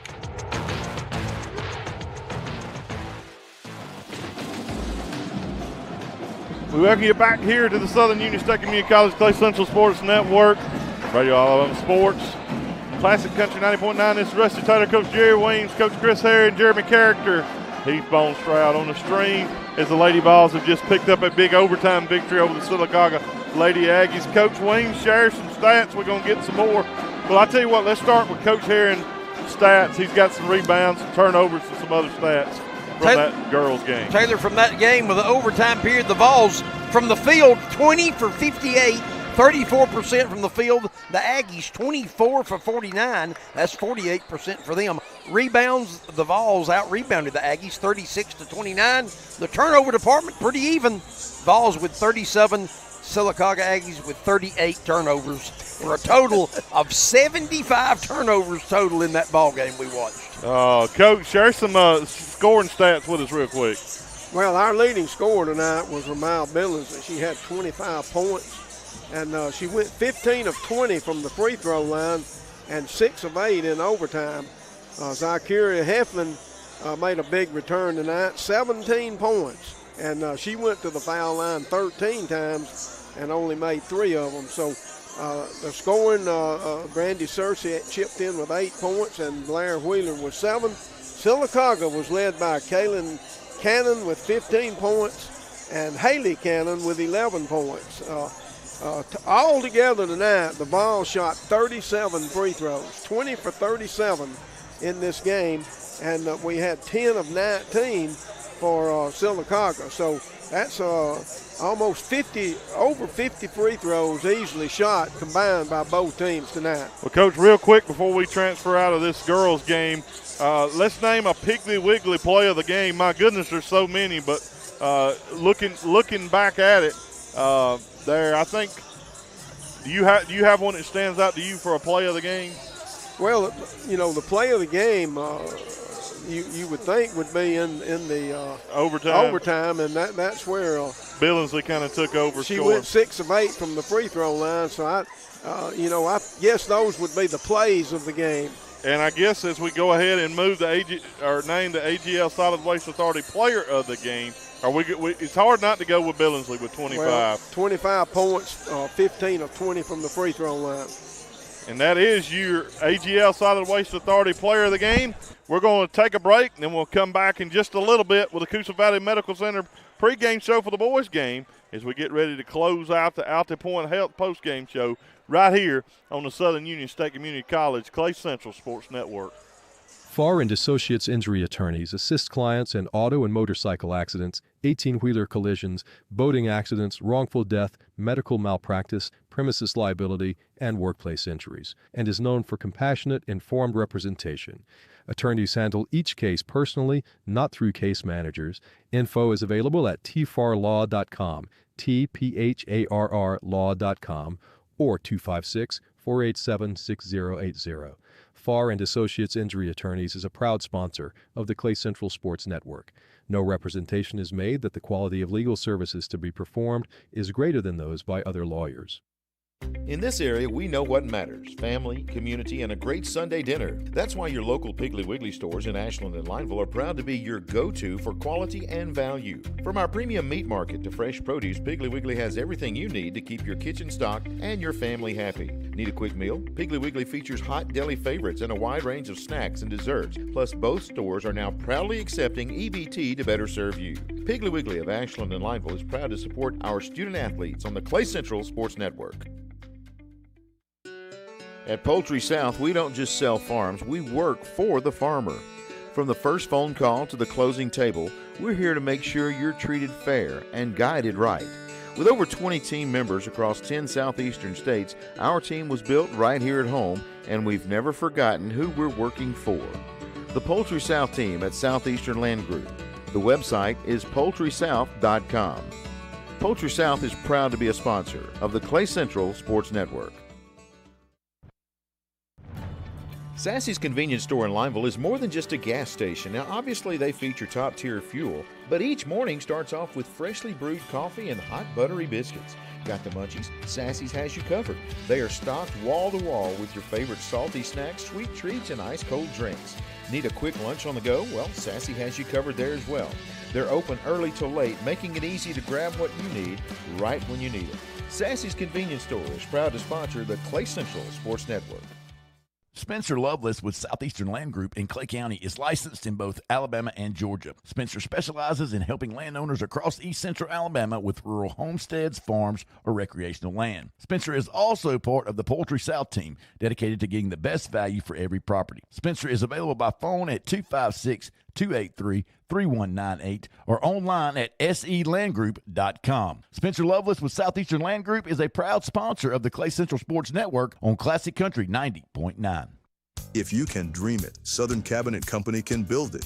For more than 40 years, this family-owned team has been crafting beautiful kitchens and baths with quality cabinets, hardware, and countertops, serving new construction, remodels, and multifamily projects across the region. Southern Cabinet Company, the official kitchen and bath retailer of the Clay Central Sports Network and a proud sponsor of Classic Country 90.9, available on Instagram or by phone at 256-354-2555.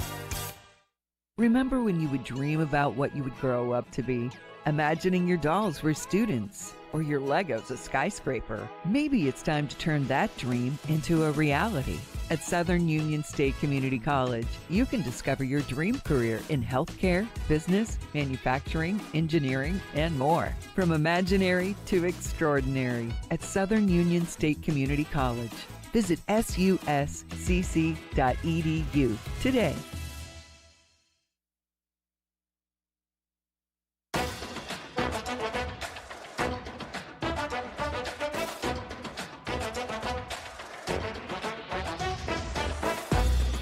Clay Central Volunteers play right here. Welcome to the Southern Union State Community College Clay Central Sports Network and the Coosa Valley Orthopedics and Sports Medicine pre-game show. Sponsored in part by Central Alabama Community College, Alta Point Health, Coosa Valley Medical Center, First Bank of Alabama, Clay Law Office of Tyler Sims, Timber Elite Auctions, Toyota of Sylacauga, Farr & Associates Injury Attorneys, Blair Family Farm and Market, Hill Auto Sales, A&E Metal Roofing, Blues Car Wash and Lube, Piggly Wiggly of Lineville and Ashland, Matthews Meat Market, First State Bank, Buddy's Sports Country, First Capital Insurance, Highway 9 Tire, The Drug Store, Koch Foods of Ashland, East Central Alabama Gas District, State Farm Agent Mike Coleman, Southern Cabinet Company, Williams Parts and Supply, Atkinson Homes, Harris Plumbing and Electric, Poultry South, Central Physical Therapy, Integrity Cabinets, Honey's Cafe, Sassy's Convenience Store, Spencer Loveless at Southeastern Land Group,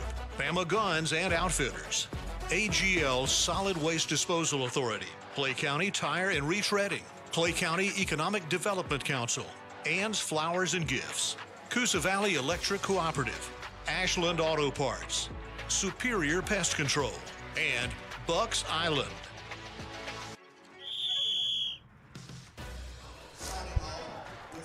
It's Rusty Taylor, Coach Jerry Weems, Jeremy Character on the stats, Coach Chris Herring, Heath Bone on the stream. As we seen 2 volunteer wins. See if we can get a third on the night, Coach, as we move into this Coosa Valley Medical Center pregame show for the boys game as we're getting real close to this Cook Foods of Ashland tip. Let's move into the A&E Metal roofing keys to the game here real quick. What are those for the volunteer boys? Well, the first time we played this Sylacauga team over at Sylacauga, they got off to a quick start, as you may remember. They hit something like 9 3-pointers, I think, in the first half alone. And we were down, I think, 11-0 before we ever scored. So I think one big key tonight is we cannot get off to a start like that, and we've got to get out and defend them real hard tonight and not give them those good 3-point looks. So I think those are the 2 keys to this game tonight. As we move into the East Central Alabama Gas starting lineups for the Volunteers, Zion Newell getting the start tonight with the absence of Braxton Young. He sprained his ankle the other night. Or the other afternoon in the game against Cleburne County. Or was that against Cleburne County or was it against it was Cleburne County, but he is not available tonight. Zion Newell getting the start, the senior. Taylor Boyd also starting as normal for the Volunteers. Caden Glenn, J.D. Hall is also starting, and Trendon Glenn, somebody you might see, Coach, in addition from the B-team roster, JV roster. K.J. Wilson is dressed out tonight and is expected to play some for the Volunteers to pick up the slack of some missed players. Billingsley's also out sick, so the Volunteers are looking to fill those voids. We'll move into the Buddy's Sports Country first quarter here and get ready for the Cook Foods of Ashland tip. Number 12 is K.J. Wilson, Coach. Okay, that's what I was asking. How'd you know that? Well, because I talked to him this afternoon. I do my homework, Coach. Somebody's got to, right? That's right. Taylor Boyd will be tipping off against C.J. Franklin here against the Aggies. A tip is won by the Volunteers. Balls with the basketball. Over Zion Newell, open 3-point look, and he drains the Toyota Sylacauga's 3-pointer instantly coming out here. 10 seconds into the game. Last time we trailed, what was it, over 10 to start the game? And now we're nothing the last time. There's a good look down underneath and a layup and in there by Joshua Spear, and that lead's cut back quickly down to 1. I think a key thing tonight for the Volunteers also, Coach, is just to slow this game down, slow Sylacauga way down, and not allow them to play their game. They have to make them play at our pace. That's right. Balls with a basketball over to Newell, back to J.D. Hall. And right now we're showing that patience much like we did against Briarwood. And Sylacauga, of course, playing man-to-man. Pretty soft man-to-man. They're not really guarding the ball that hard. Right now we're just holding it and letting the clock run. Yeah. Over to J.D. Hall, back over to Taylor Boyd. Taylor faked the shot, back down. Bad pass, but it's tipped out back to Boyd. Well, we need to be careful with the basketball. This team, Sylacauga, very quick defensively, and they'll make you pay for any lazy pass. Back over, running a little weave action up top, and they're not extending their defense here on the balls, or the Aggies. No, they're not playing the ball hard. They're playing soft. And the Balls are just taking their time up top, leading 3-2 here. We're going to reset and get things back going here. And, you know, this is similar to the way we played Briarwood. And we looked to get it down to Trendon Glenn. He couldn't handle the pass. Just don't need to try to force anything here. I think it was a good thought. It was just a little too long of a pass. Aggies with a basketball. Franklin brings it up the floor. Franklin looks down low again to Spear. Spear's shot up and in, and the Aggies lead 4-3. Well, right now they're going to look for Spear. I mean, that was a little pick and roll action, getting it right back to him. Now they're in full court pressure trying to speed us up. And we get it up, beat the pressure, and we'll reset. Back over to Caden Glenn. 4-3, the Aggie lead. Over to Newell. I was going to mention, Rusty, this is similar to the way we played the Briarwood game here. You know, a slow tempo, make them play a way that they're not used to playing, and that's what we're trying to do with this Aggie team. Vols trail by 1, 4-3, 5:20 to go here in the Buddy Sports Country opening quarter.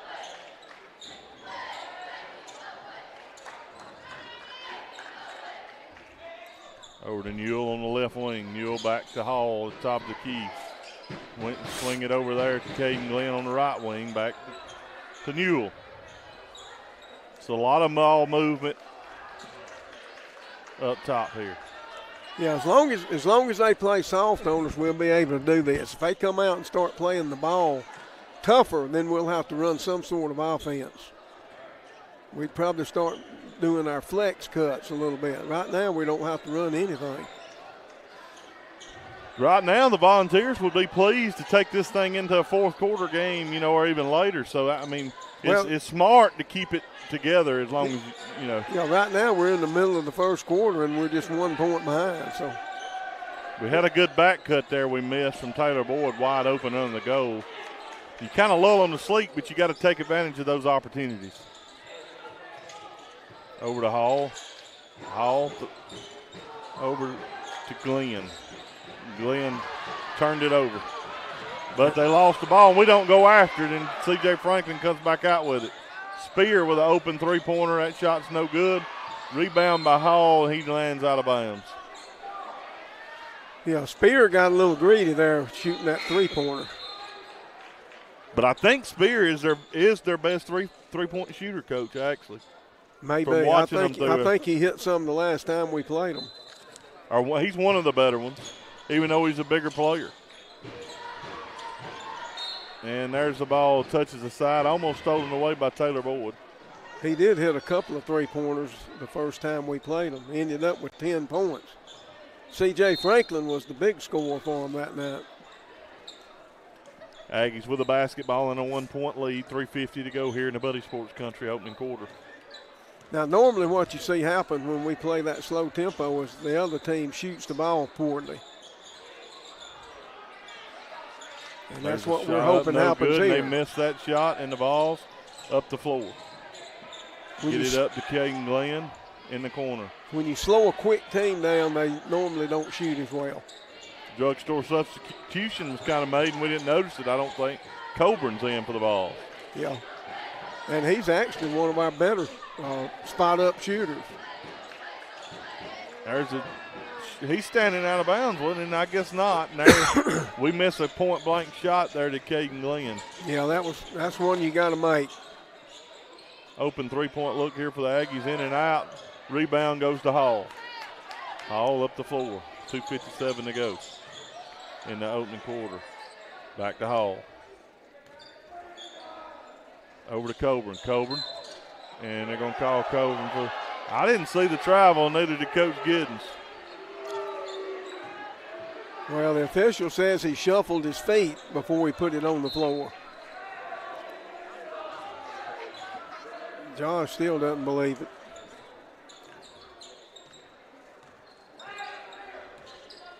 Well, he can shuffle one of them. Well, he shuffled the wrong one. I guess so, Coach. There's a shot, no good, and we just cannot grab the basketball. Yeah, we had all sorts of opportunities. And they're up 6-3. A gift fell right into Franklin's hands. And he put it up and in. 6-3. Now they're in a half-court trap. A little bit different execution. And now we got numbers. And Boyd over. There's Coburn, lays it up and in. Good drive by Coburn. His length will make him look like he travels sometimes when he don't, Coach. 6-5, Aggie lead.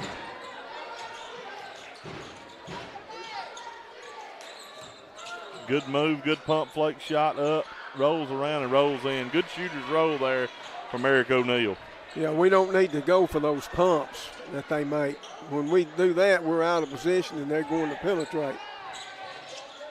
There's Caden Glenn to lay it up and in, and he's fouled. He'll have a chance to tie this thing up. We beat that half-court trap on the backside there with a good cross-court pass. That'll send Caden Glenn to the line for the and one. Good job by Glenn. That's a great way to attack that half-court pressure.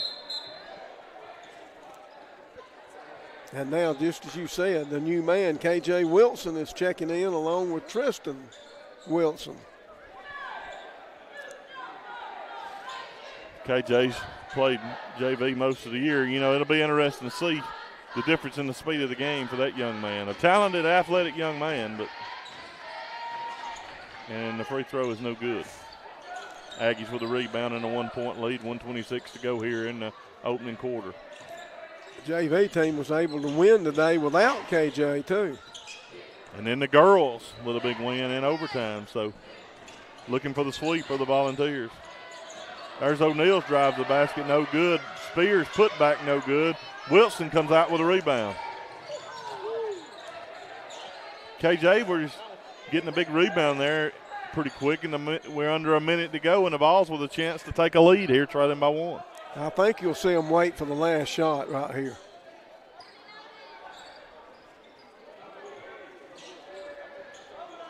We've struggled in these scenarios, Coach, about getting a good shot. Well, we've got people out there that aren't used to playing together right now, but the reason we're that way is we're resting some guys. Well, I don't know if we wanted that shot. KJ Winston fired up the three. We didn't want that one, I'm positive. And there's why. And then KJ's going to be called for the foul underneath the basket after the layup and in. Well, that whole scenario was set up because of that three-point shot. We should have ran the clock on down.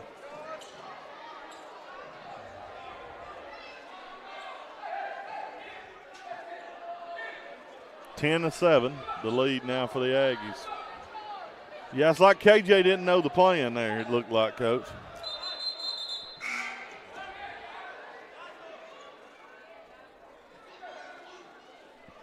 Drugstore substitution, Zion Ewell enter the game. Caden Glenn come out and get a little rest. Yeah, that little scenario hurt us right there. And it was a three-point situation.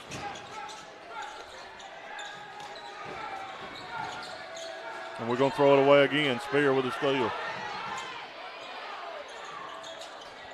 15 seconds to go, and the Aggies with a chance to take the final shot here of the quarter. Well, that had to be a charge. No call. His whistle stuck. We got to be aware of the clock right here. Zion Ewell fires up a half-court shot, and that'll end the first quarter with the Vols trailing by 4, 11-7. We'll come back. We'll recap that first quarter and get ready to move into the Matthews Meat Market second quarter right here on the Southern Union State Community College Clay Central Sports Network. Your pet is more than just a pet. They're your family's fearless protector, your fetching athlete, your crumbs on the floor detector, the warm, snuggly heartbeat at your feet. State Farm agent Mike Coleman understands why your pet means so much to you. So State Farm and Trupanion have teamed up to give your furry family members the protection they deserve. Pet medical insurance. Another way State Farm is here to help life go right. The phone number is 256-354-2272. State Farm agent Mike Coleman, proud to sponsor the Clay Central Sports Network. Remember when you would dream about what you would grow up to be? Imagining your dolls were students or your Legos a skyscraper. Maybe it's time to turn that dream into a reality. At Southern Union State Community College, you can discover your dream career in healthcare, business, manufacturing, engineering, and more. From imaginary to extraordinary at Southern Union State Community College. Visit suscc.edu today. Second quarter action is brought to you by Matthews Meat Market. Now, back to the action. So we come back, Rusty Taylor, Coach Jerry Weems, Coach Chris Hare, and Jeremy Character, and Heath Stroud. Speaking of character, as we get started here, shot up, no good, fight for the rebound. Spears got it. Well, there's a block, and it's out of bounds. Last touch by the Aggies. Jeremy Character's working on stats. Share some stats on the rebound and other stats there from the first period. Looking at that first quarter, Rusty, the Vols, 5 turnovers, 4 rebounds, and shooting 3 for 6 on the floor, where Sylacauga 0 turnovers, 5 rebounds, and 5 for 13. All right, thank you, and that's how we got to this point as we'll move on into the Volunteers with the basketball, trailing 11-7 here in this Matthews Meat Market second quarter. Zion Ewell, right now we're back to the regular starting group for the Vols. Clock running 7:13 to go here in Matthews Meat Market second quarter. There's Hall, drive to the basket. Hall shot up, no good, but he'll go to the line shooting 2. Wish that could have fell in right there. It's been a big shot. Foul is on number 1, Kenson Threat.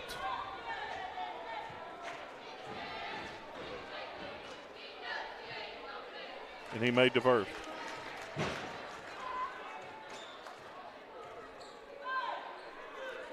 You know, as long as we can stay within, I'd say within 6 points, we can play in the slow mode if we want to. And he missed it, but with a putback, Trendon Glenn, that was a big opportunity there. And it's 11-10. Yeah, I ended up with 3 points on that trip. 3 points in an unconventional way. Trendon blocked out, and he got a perfect lay-in. O'Neal with a jump shot, no good. Rebound, Newell. Balls with a chance to take the lead. We keep falling for the first ball fake they make, and it's getting us out of defensive position. Hall drives to the basket, lays it up and in, and the Vols are on top, 12-11. First time they've led since 3-0. Yeah, I like to see J.D. go to the basket like that. He's done it twice in a row now. 6:28 to go here in the second. Vols with a 1-point lead. And C.J. Franklin lays it up and in. Caden Glenn trying to get the charge, but too far on the goal. 13-12. The Aggies back on top by 1. Newell back over to Taylor Boyd. Caden Glenn, Zion Newell. Almost a takeaway.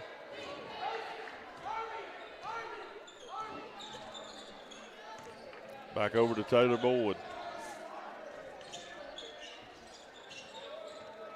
Hall drives to the basket again. Count it. And he does count it. Good drive and good finish. And the foul's going to go on number 2, Corbin Patterson. Ball's back on top with a chance to extend the lead here. And I think we see our plan right now is to spread the floor and let J.D. carry it to the basket. That's 3 consecutive trips we've done that. And he missed the free throw. That's where he's got to make them count. Ball's on top, 14-13. 5:37 to go. Port Patterson with a basketball for the Aggies. Dribbles around, guarded by J.D. Hall. Patterson throws it away. Well, and we're seeing it, Rusty, that, you know, our tempo has got them playing a game they don't like to play. Absolutely. You can just tell that they're not in sync like we saw when we played them down at Sylacauga. We're just making them play a different style, and they're not used to playing it. We just need to take advantage of every opportunity we get if we want to spring the upset here. Down to Trendon Glenn. His jump shot's no good, but Zion Newell's shot no good. Put back, Trendon Glenn no good. 3 point-blank shots, rebounds, but could not get them to go. Well, we're battling right there. We just got to finish. Franklin kicks it out to Spear. Spear.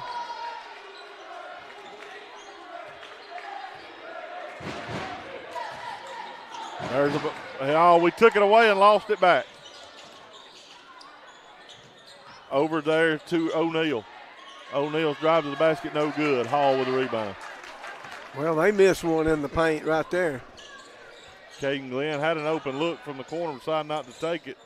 Hall pulls up and back out to Zion Newell. Vols lead 14-13. 4:18 to go here in the first half. Kind of a late start. We got a late start to the B-team game, then an overtime game in the girls' game where the ball goes. Hall, good drive to the basket, doesn't finish. Kicks it out there to Taylor Boyd. Down to Glenn. Oh, that's a flop. Yeah, he baited the referee on that one. They're going to call it on Trendon Glenn, but Trendon got the ball on the block, made a move to the basket, and they call a foul on him. yeah, they just flopped over there is all they did, in my opinion. It took away a basket and a possible three-point play. Franklin with the basketball. Franklin's jump shot's good, and the Aggies back on top by 1, 15-14. 3:43 to go here. C.J. Franklin taking over here for Sylacauga has 9 of their 15 points. Oh, Hall with a great drive to the basket and couldn't finish. Good look. Yeah, you got to make them if you want to stay in the game. 3:25.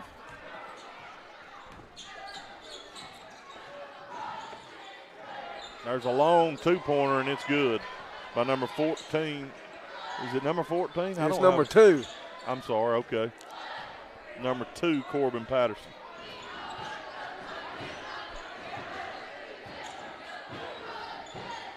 (17-14), the Aggie lead. Taylor Boyd gets it out to Zion Ewell. Jump shot from the free throw line is no good. 3-point lead for the Aggies.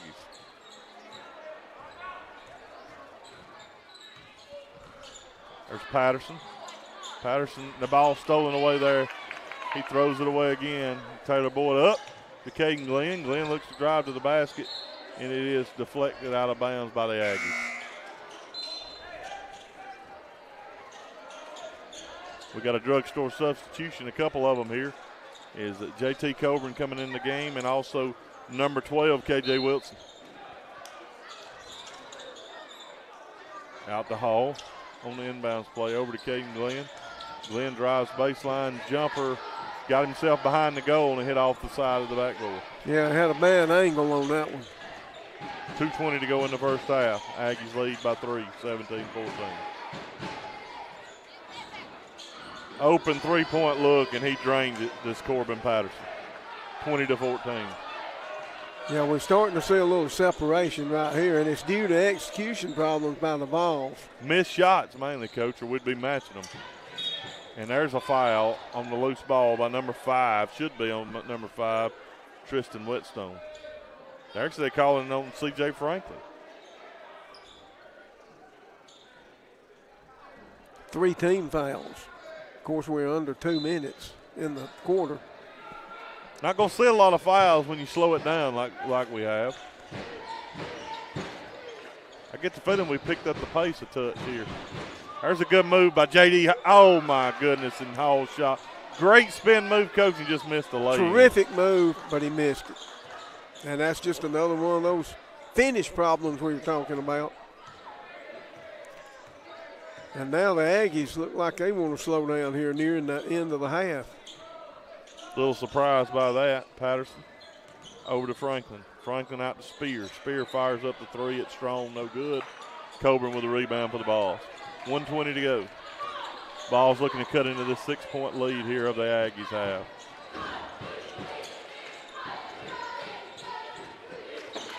Coburn back to Hall. Minute to go here in the first half. You know, a basket here keeps us on pace, I think. Yeah, if we ever get behind by double digits, Coach, it would be kind of change our game too much, I think. Yeah. There's Wilson, jump shot, no good. Rebound goes to the Aggies. There's Patterson over to Franklin. Open three-pointer, and Franklin drained it. Good ball movement, Coach. Good shot, 23-14. 9-point lead here. Feel like we need a basket here to close out the half. And there's Hall taking it to the basket. Shot up, no good. Tipped out, and that's no good. Now Franklin's going to take it to the basket. And good defense there by Trendon Glenn without fouling.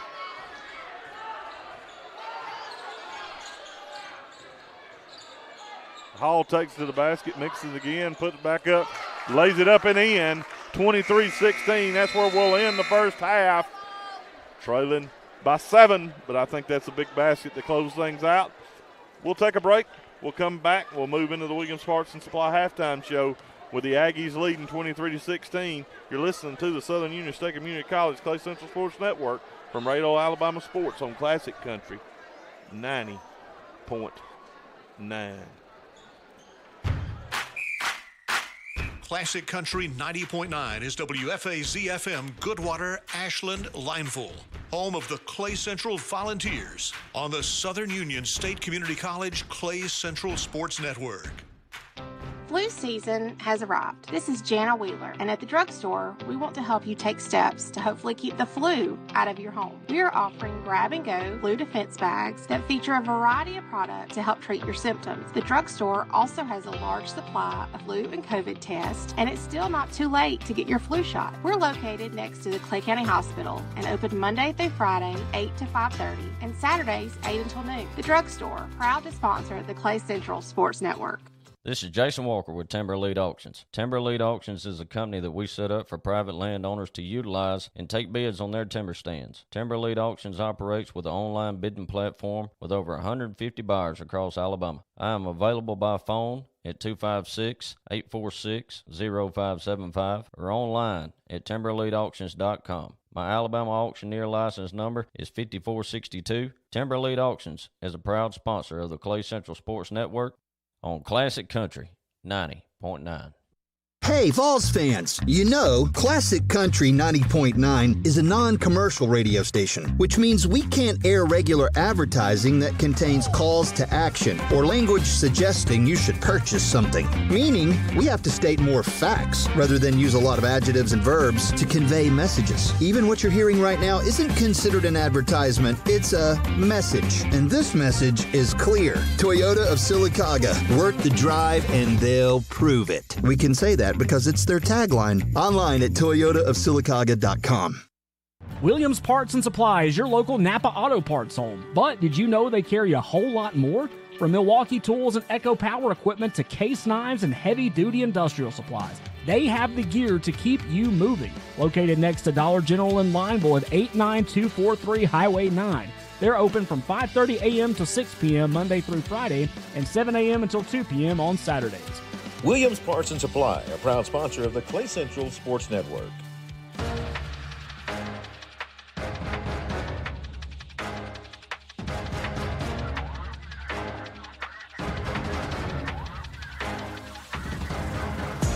This is the Williams Parts and Supply halftime show on the Southern Union State Community College Clay Central Sports Network. Rusty Taylor, Coach Jerry Weems, Jeremy Character, Coach Chris Hare, and Heath Stroud on the stream. And we are at the half of the boys game as the Vols trail by 7, 23-16. Pretty big basket there at the end of that by J.D. Hall. But Jeremy Character's been working hard with some rebounding, some assists, some shooting stats. Share those with us here from the first half, Jeremy. Looking at the first half, turnovers, 6 for the Vols, 3 for Sylacauga. Rebounds were tied up 13 apiece. Shot percentage, the Vols only shooting 7 for 22, while Sylacauga's 9 for 22, with Sylacauga coming out hitting 2 threes in that second quarter to really push us on over. Coach, look at the scoring stats there as we move on. I'll tell you, Rusty, what we've got is a big contrast between what we've seen tonight and the first game when we played at Sylacauga. At halftime, when we played at Sylacauga, we were behind 44-27. You remember they had a big 29-point first quarter that night and basically put the game away at that point. But I think tonight, we started with an idea of a slow tempo, held them to 23 points. And, the problem is we only scored 16. But, I'd rather be 7 behind than the 17 we were behind the first time we played them because, we still are within striking range right here. And, C.J. Franklin right now has 12 of their 23 points. So we got to find a way to shut down C.J. some. And, again, we've had a problem finishing baskets right under the goal. I mean, right point-blank shots. And, J.D. has made some great moves to the basket, missed a couple of them. Tristan Wilson and Caden Young both missed some easy gimmies. And so, if we could count those, we'd be right here with them. And we're still just a possession or two from there. And, we've got to play better defense, not give them the easy drives to the basket that we're giving them. Coach, if you're Coach Josh Giddens back in the locker room trying to figure out what to do here, you're probably not as pleased as you could be, but if you look back at it, really the three-point shot heating up there for the Sylacauga Aggies, the difference maker is them making more shots. But what would be your Timber Elite Auctions halftime adjustments for the Vols? Well, I would emphasize this if I was Josh right now, and it would be on the defensive end of the floor.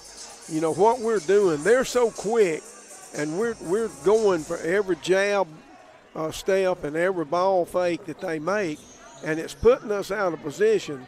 Then they're beating us off the dribble to the basket because we're out of position. Right now, they only have made 2 3-pointers in this game versus 5 drives to the basket 2-pointers. So I would rather I would take my chances on them shooting 3-pointers rather than letting them drive to the basket. Quit falling for those jab steps and ball fakes and head fakes. Stay in front of your man and don't let him get to the basket. I think that's the big thing right now we've got to do, and then maybe hopefully some of those those shots we missed will start falling. Well, we're going to take a break. We're going to transfer out of the Williams Parts and Supply halftime show. When we come back, we'll be rolling into the third quarter on some Highway 9 tires right here on the Southern Union State Community College Clay Central Sports Network from Radio Alabama Sports on Classic Country 90.9.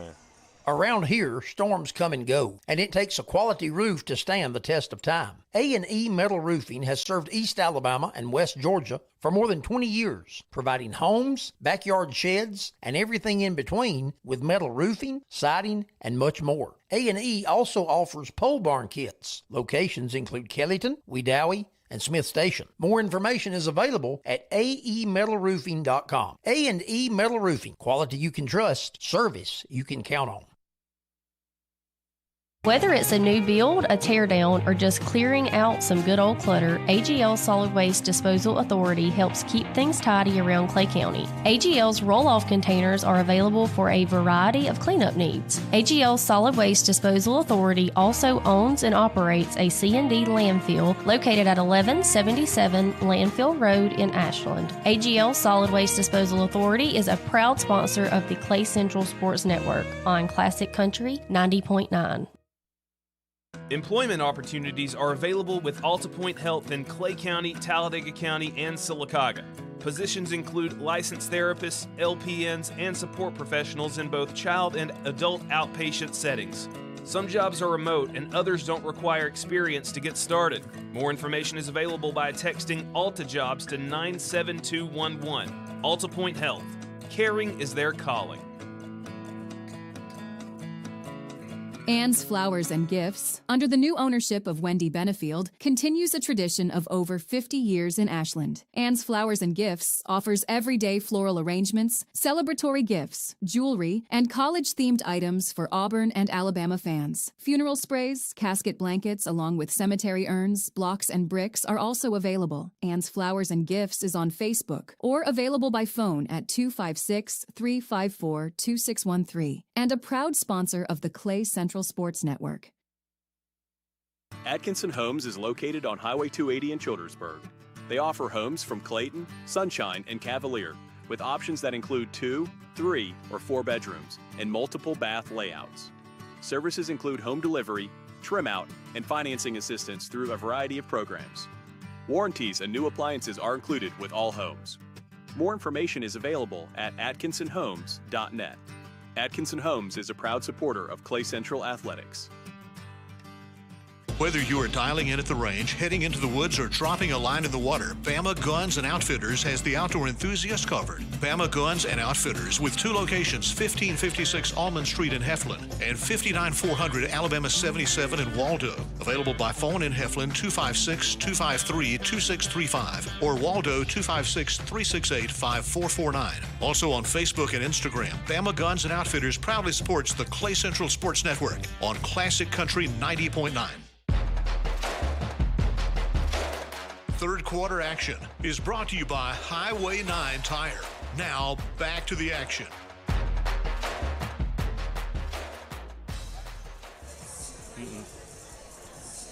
Rusty Taylor, Coach Jerry Weems, Jeremy Character. I'm thinking Coach Herod may have slipped off, but he's been with us all night. And Jeremy Character's here with us, and also Heath Bone. Stroud on the stream is the Vols. I have the basketball to start the second half. They'll be inbounding across the way here.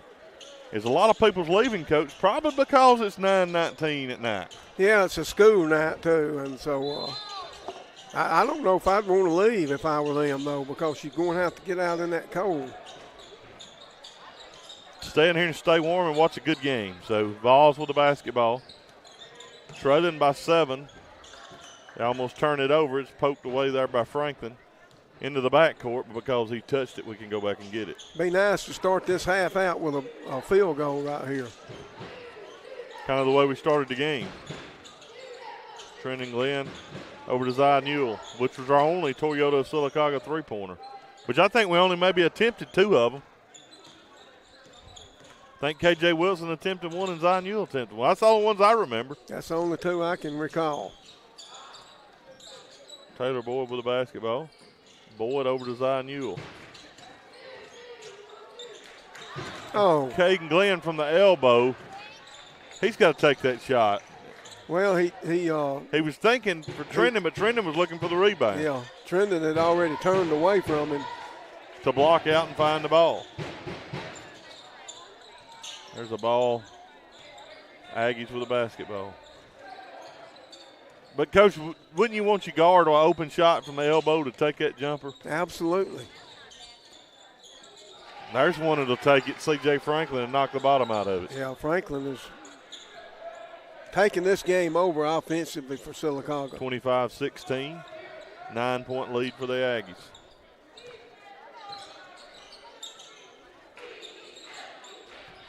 Taylor Boyd with the basketball down to Zion Newell. Boyd with an open 3. He'll take it. He drains the Toyota Sylacauga three-pointer. 25-19. Well, if a team ever needed a basket, they needed that one. We needed that one. Right now, we believe the Vols 2 from 3. So, and more importantly, it's only a 6-point lead. And there's a steal by Zion Newell. Newell, good drive to the basket, missed the layup, hit the bottom of the rim, but we'll reset. Yeah, he shot that one up, and it hit up underneath the rim. 25-19. Fortunately, we got it back. Vols with the basketball. Big important game. There's a good give and go there. Taylor Boyd shot up. No good. Fight for the rebound. We got a jump ball. Well, that was a shot that you have got to make. And should have. Well, we missed a couple layups there on that end of the floor, but 25-19. But, Coach, this is such an important game. If the Vols win here, it throws it into a 3-way tie for first place. Yeah. It's just a shame we came in here tonight short-handed because of sickness and an injury. There's going to be a foul by Trendon Glenn. Trendon's second foul. And he has, well, we only have 3 altogether. And Trendon's got 2 of them. And he's got 2 of them. 5:23 to go here in the third. I have to give Sylacauga credit. They seem to be handling the slowed down pace pretty good themselves. They've done it better than Briarwood. It's almost like they've slowed down with us. You slowed down some on the offensive end. You know what I mean? Yeah, they've handled it a lot better than Briarwood. They hadn't pressed when they've got on the offensive end like we caused Briarwood to do. Some of that could be the score, though. We got ahead of Briarwood pretty early. Taylor Boyd with a good drive to the basket, and then lays up and gets a good shot. 25-21, back to a 4-point lead for the Aggies. Taylor with 5 points here in the third quarter. 4:44 to go. The senior taking charge. Here in this Highway 9 Tire third quarter. Aggies with a basketball. Out to Franklin from the corner. Franklin shot no good. Rebound. Last touch by Spear. Vols will get the inbound the basketball.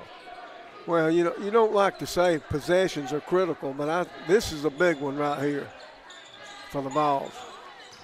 We beat the press pretty easy. Over to Taylor Boyd. He'll fire up another three. That shot's no good. Zion Ewell with a big rebound and puts it back up and in. That's a great effort by Zion Ewell, down to a 2-point lead for the Aggies. I didn't like that shot by Taylor. It came too quick in that possession. But Zion was right there hustling and cleaned it up. 25-23, under 4 to go here in the Highway 9 Tire third quarter. Ball's inched back into this thing.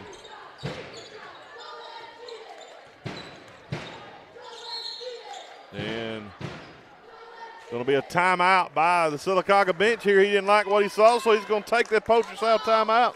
He's going to take a full. We'll take it with him right here on the Southern Union State Community College Clay Central Sports Network. Blair Family Farm and Market is a local farm-to-table market tucked right into the Ashland countryside. The Blair family raises their products on the farm without antibiotics and offers a range of locally sourced products from neighbors they know and trust. In a world where food often comes boxed and far from home, Blair Family Farm and Market keeps things local. Located at 1015 Blair Road in Ashland, open Wednesdays and Thursdays from 1 to 6 and Fridays and Saturdays from 9 to 6, Blair Family Farm and Market is the official farm-to-table meat provider of the Clay Central Sports Network. Support for Classic Country 90.9 is provided by Bucks Island, a boat dealership in Southside, Alabama. Bucks Island carries aluminum boats from G3, Avid, and Sea Arc. The aluminum boat lineup includes fishing and hunting models with standard and camo finishes. Bucks Island also carries aluminum boats powered by Yamaha outboards. More info is available by phone at 1-800-IM-READY or online at bucksisland.com. Bucks Island is a proud supporter of Classic Country 90.9. The Southern Union State Community College Clay Central Sports Network is driven by Hill Auto Sales, Highway 9 in Lineville. Buy from Hill. Ball's going to steal and tied up. J.D. Hall takes it all the way there, Coach, on the inbounds, and this is getting exciting. Yeah, poor pass by the Aggies there. Hall got it and drove the length and laid it in. Knotted up at 25, Aggies with a basketball. We'll see if they make any adjustment coming out of their timeout. O'Neal. They had one, they just walked, but it wasn't called. Spears shot no good, and Hall with a rebound. Ball's over to Caden Glenn. Back to Hall, top of the key. 3 minutes and 5 seconds to go here in the third, and we're tied up at 25. Hall. Back to Caden Glenn. Again, patient here with the basketball. Well, we can play that way now. We just need to wait for the – and there good it is. Look down to Caden Glenn. He lays it up and in. That was a good back cut by Caden and a good delivery there from Coburn. 27-25. I think they might have called goaltending from the hitting on the backboard had it not have went down. I really believe they would have made that call. Aggies, ball's back on top, 27-25. 2:25 to go here in the third.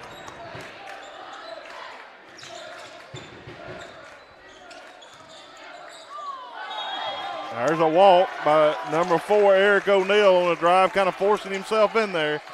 And he could get called for the travel. Yeah, I thought Zai did a decent job right there defensively. He was doing all he could to keep the offensive player in front of him.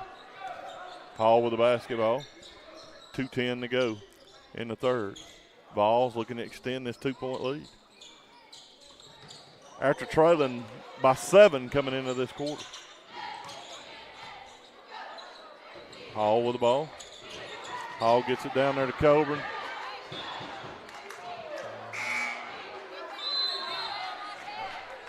Ball's knocked out of bounds. Coburn might have had a little acting job. I think he might have been fouled, but he might have made it look a little too. I was surprised we tried to get it back to him on it coming off that high post screen there. Vols with the ball. Over to Caden Glenn. And they're going to be a takeaway. Yeah, Coburn's got to handle that. Yeah, he's got to go meet that pass and get the ball. Not a bad pass. Open 3-point look from a corner, no good, but Franklin's going to get the rebound, and he's going to be fouled by Coburn. He'll go to the line shooting 2. We got out-efforted there a little bit on that exchange on the rebound, in my opinion. Yeah. And you know the thing about Coburn, he's a young guy. He's not he's not physical enough that he will be in time, and that's what caused that last turnover. Franklin's free throws up and good. Drugstore substitution. We see K.J. Wilson coming in, also Taylor Boyd, Trendon Glenn, Zai Newell. Tristan Wilson was in the game. He comes out, and also J.T. Coburn.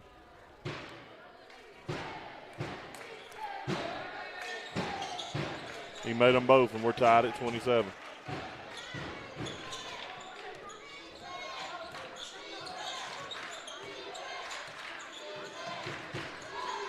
Back to K.J. Wilson.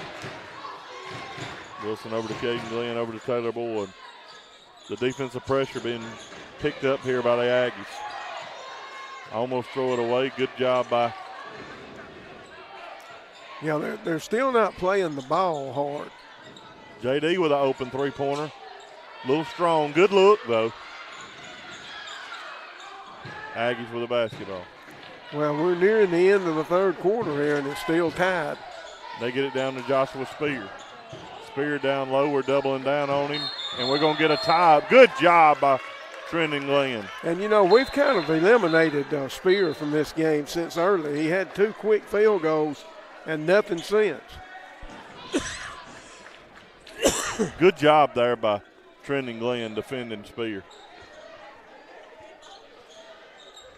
50 seconds to go here in the third. And we're tied at 27. The Highway 9 entire third quarter. Like to see us run it down and get the last shot right here. They're picking up the defensive intensity. We get it down to Trendon Glenn. Good move, shot short. Good spin move, but the shot was just left short. A little drop step move. Good post move. Came a little quick, I thought.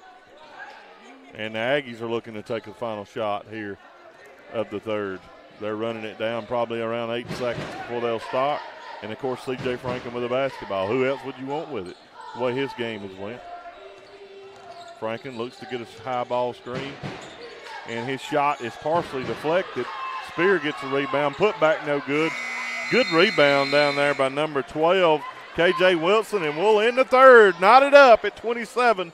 Balls have come back to take the lead from 7 down. We'll come back. We'll recap that third and move into the fourth. The First Capital Insurance fourth quarter when we come back right here on the Southern Union State Community College Clay Central Sports Network. Buddy Sports Country is a proud sponsor of local radio on Classic Country 90.9. If you love the outdoors, Buddy Sports Country has everything you need, including the latest gear, scent control, calls, trail cameras, and the advice to help you enjoy the great outdoors. Buddy Sports Country also features a showroom absolutely full of firearms and scopes, and they're a licensed NFA dealer for suppressors. Buddy Sports Country is open 8 till 5 Tuesday through Saturday, located Highway 431 at Hollis Crossroads, where sales tax is only 6%. Your future starts at Central Alabama Community College.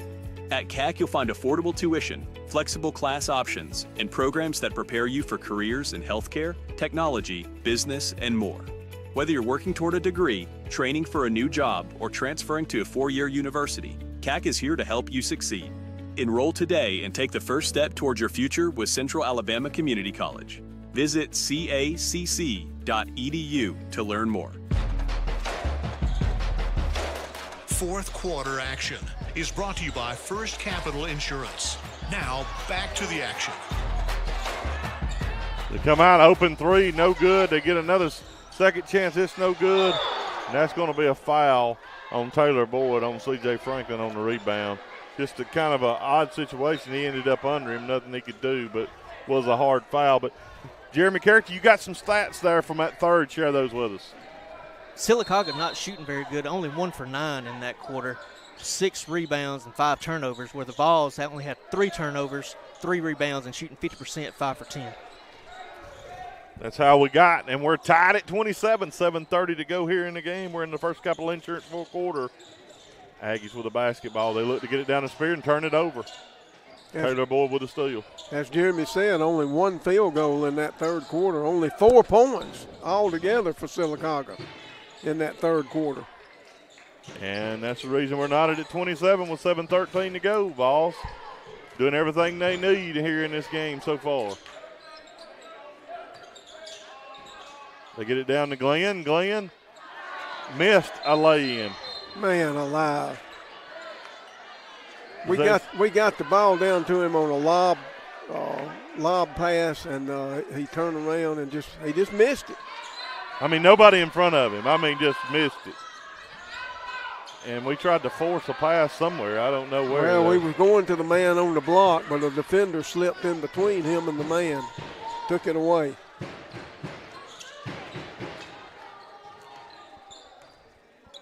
That's Patterson with the basketball. 6:42, my goodness.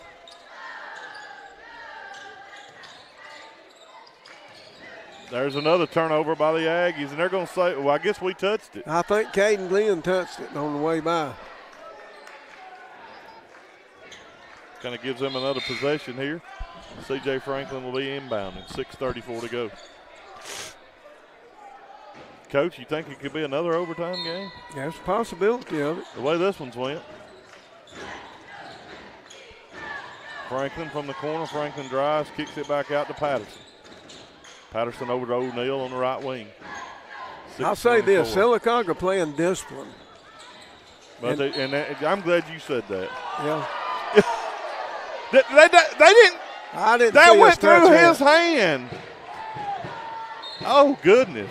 They're getting another inbound situation. It looked like they had thrown it out of bounds. It looked like he had it in his hands and lost it out of bounds.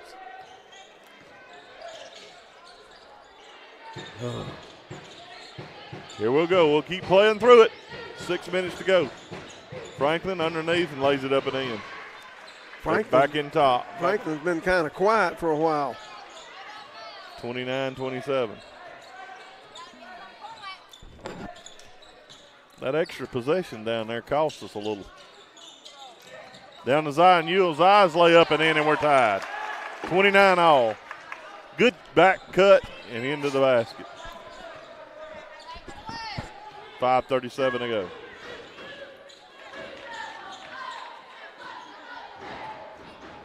Well, the longer this game goes and we're staying in it, I like our chances better and better. We've figured out of late we've been playing really good in these close games. There's a shot up, no good. Airball, he dribbles it off his foot. Well, Patterson. That was C.J. Franklin, and that's twice he's had offensive rebounds almost. We've got whoever's guarding him's got to block him out. He's their best player, and he's playing like it right now. And the balls are tied at 29. 5 minutes to go here. Taylor Boyd with the basketball. Back over to Caden Glenn. Back to Zion Ewell. Ewell over to Taylor Boyd. There's a good drive to the basket by Hall. He can't get it to go, but he's going to be fouled and shooting two. Yeah, he's going to get to the line for two big free throws. With 4:52 to go. Ball's a chance to take another lead here. Foul came on Patterson, his second foul.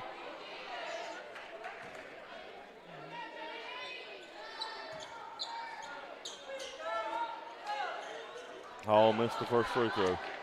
JD has not had a good game from the foul line. 1 for 4 right now. 4:52 to go.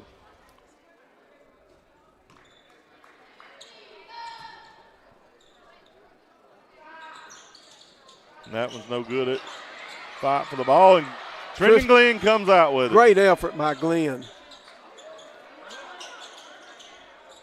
Missed both free throws, but we saved the possession.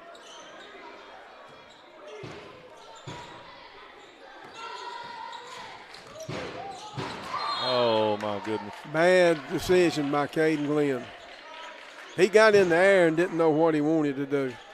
Well, getting in the air was the main problem.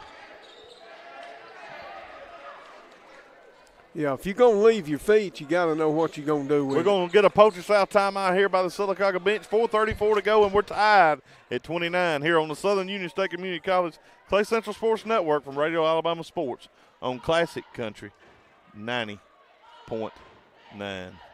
Did you know that physical therapy is the first line of defense for joint and muscle pain, injuries, and even reducing your risk of falls? Are you planning to have orthopedic surgery? Dr. Cameron Bisher and Dr. Adam Johnston at Central Physical Therapy are trained to diagnose the problem and develop a treatment plan toward pain-free and healthy living. Central Physical Therapy offers plans for all individuals as well as performance training for athletes. Located near Smith's Curve and Lineville, the website is centralptal.com. Rehab well, live well, and perform well with Central Physical Therapy, sponsor of the Clay Central Sports Network. Rusty Tyler, Coach Jerry Weems, Jeremy Character, Heath Stroud. Had Coach Herring a little earlier. He does start 30 minutes before I do in the morning on the morning show, so he got a little bit more than the 30-minute head start, but that'll be okay. 4:20 to go here, and we're tied. Sight and out of basketball we've had here from Volunteer Gymnasium, I should say. The ball's tied with the Aggies at 29 with 4:09 to go. Open look and drained there, Coach. Long three for Franklin, but it's a big one. Rattled in, and the Aggies back on top by 3. They've scored 32 points tonight, and he has 21 of them. He almost has a steal there, but it's open shot here from Caden Glenn. Shot no good. Zion Ewell with a rebound. And I just lost the basketball. He had a layup and lost the basketball. We're struggling to finish here, Coach, when we need it the most. Yeah, this is the time you got to make plays, and right now we're not making them. And C.J. Franklin just made a big one with a three-pointer. And here he comes back again. Franklin with a basketball, guarded by Hall. Franklin drives, kicks out. Back to Franklin in the corner. Franklin looks to drive baseline, gives it off to Spear. Spear over to Patterson. Now that we got to extend our defense, or they'll just run the clock out. Franklin don't look like that's his plan. Right now, everything's going through Franklin. Almost a steal there by Newell, but he couldn't come up with it. Spear lays it up and in. Now they're up by 5. Yeah, big basket right there by Spear.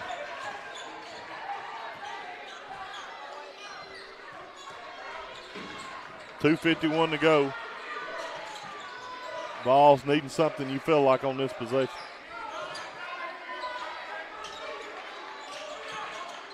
Over to Coburn. Coburn drives. Might have got a bye with a slide of the foot there. And some physical play there. Well, it started with a three-point shot from the top by Caden Glenn, hit the front of the rim, and then we had a physical battle for the rebound. Well, we got an injury there to Tristan Whetstone.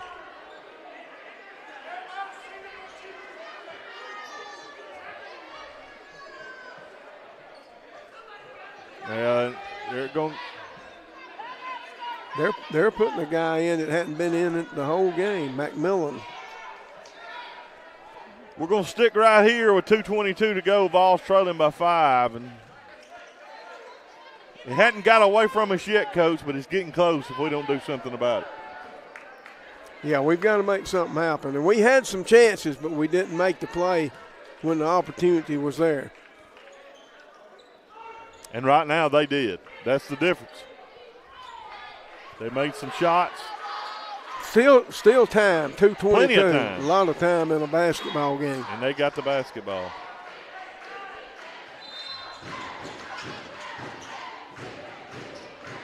And they're going to call another timeout here.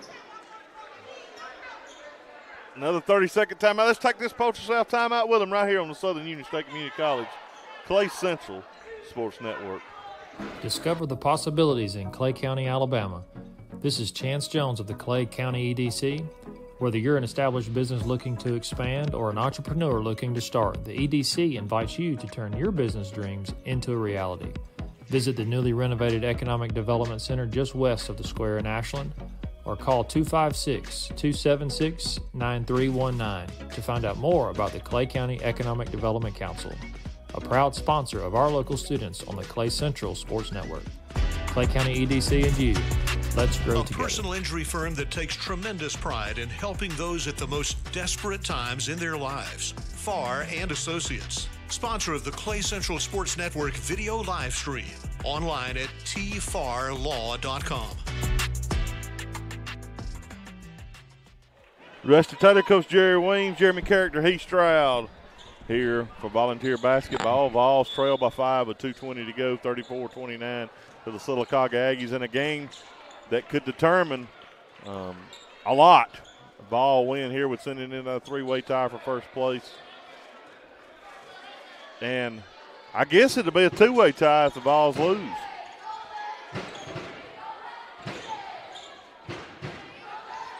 Aggies with a basketball right now. We got to do something. Patterson drives. We're going to have trouble stopping them from doing much with their athletic ability right now. We got to extend our defense, try them a 5. And we're going to get a foul by Taylor Boyd. And, Rusty, you talking about a two-way tie, but I think a tiebreaker would give it to Sylacauga. How's that? Well, Briarwood would have a loss to us. That's right. You're right. There wouldn't be no tiebreaker. You're right. It wouldn't even be a tiebreaker. It would right. be – there wouldn't be a tiebreaker. Sylacauga would win the area. You're yeah. right. We take – Vols take a timeout. Yeah, you're exactly right. So Sylacauga with only one loss in the area, Briarwood with 2, and that would give us 3. That's right. So – as far as I know. You're exactly right. So it's either Sylacauga or a three-way tie. Are we tied? Will we be tied with Briarwood? Yeah, but it really don't matter. No, but they'll have to flip a coin. Just for the seed. To see who's second and who's third. But you're playing each other anyway. So, but I guess for seeding purposes you would, Coach. Yeah. No, not if we lose to Sylacauga, we won't. Because Sylacauga, we'll have 3 losses and Briarwood will have 2. Okay. That's right. Because they beat Sylacauga. That's right. Right now, the Aggies a minute and 27 seconds away, and they throw it away. With good pressure, and they throw it away. Yeah, that gives us an opportunity here. Got to make this possession count. Why are we throwing it in on the end? And the ball clearly went out of bounds on the side. That's not the first time we've witnessed that today, Coach. No. Maybe we should be officiating instead of doing what we're doing. Taylor Boyd with an open Toyota Sylacauga three-pointer, no good. Well, we had our chance right there. We still do, but we got to make something happen fast. And they're doing a great job of playing keep away here. Oh, he carried the basketball. He carried it, but we're going to get called for the foul. When he took the handoff, I believe he carried the basketball. Coach Josh Giddens did too. But that's only 4 team fouls, so we got a foul again to put them on the line. Well, we're under a minute. There comes the foul in the backcourt. That's going to put Corbin Patterson at the free throw line shooting 2 with a 5-point lead. Things slipping away here. Balls have fought, though, Coach, and fought hard. A couple of makes here would probably put it pretty much out of reach. Yeah, the Vols had a good plan to take away the tempo game from Sylacauga. That worked. Now, one thing to keep in mind, even if this don't work out, the Vols know they can play with all these teams in area play. They've proven it. No doubt. And it's a one win in that tournament, and you're in the playoffs. And if it ends like it does now, we'll be playing Briarwood. We're taking a lot of time here. Yeah, somebody's just got to shoot the ball. And we turned it over. That's disheartening right there. Turned it over without even a shot. We didn't seem aggressive enough. We needed two possessions there. The story of this game is missed opportunities from our standpoint. We just missed too many chances. I tell you, that free throw wasn't pretty by Franklin, but most everything else he's done tonight has been. Yeah, he'd been 3 for 3 up to that point. Missed them both. If we can get this rebound, we're still 2 possessions in. Well, that goes back to that last possession when we didn't get the shot. And they tie us up, and they've got possession. Everything working against us right now.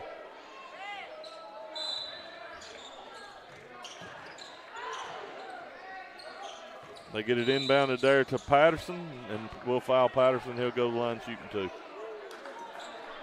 Boy, they've left us in it as long as they can from the free throw line here.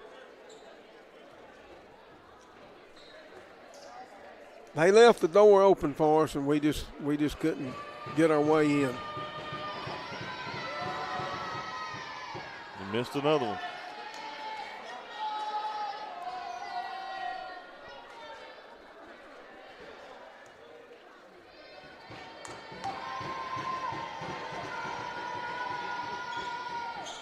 Way different game than we've witnessed down at Sylacauga, though, Coach. Oh, yeah. We got beat pretty bad over there. Caden Glenn with a 3-point shot. It's no good, and ball's tipped out of bounds by the Aggies. 36-29, 14 seconds to go. 3-possession game.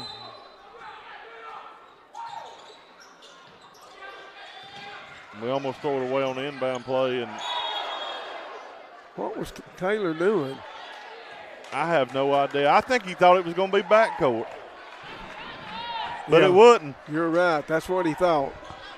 He just nonchalantly went back and got the ball and just kept running with it because he thought a whistle was going to blow, but it was really a live ball.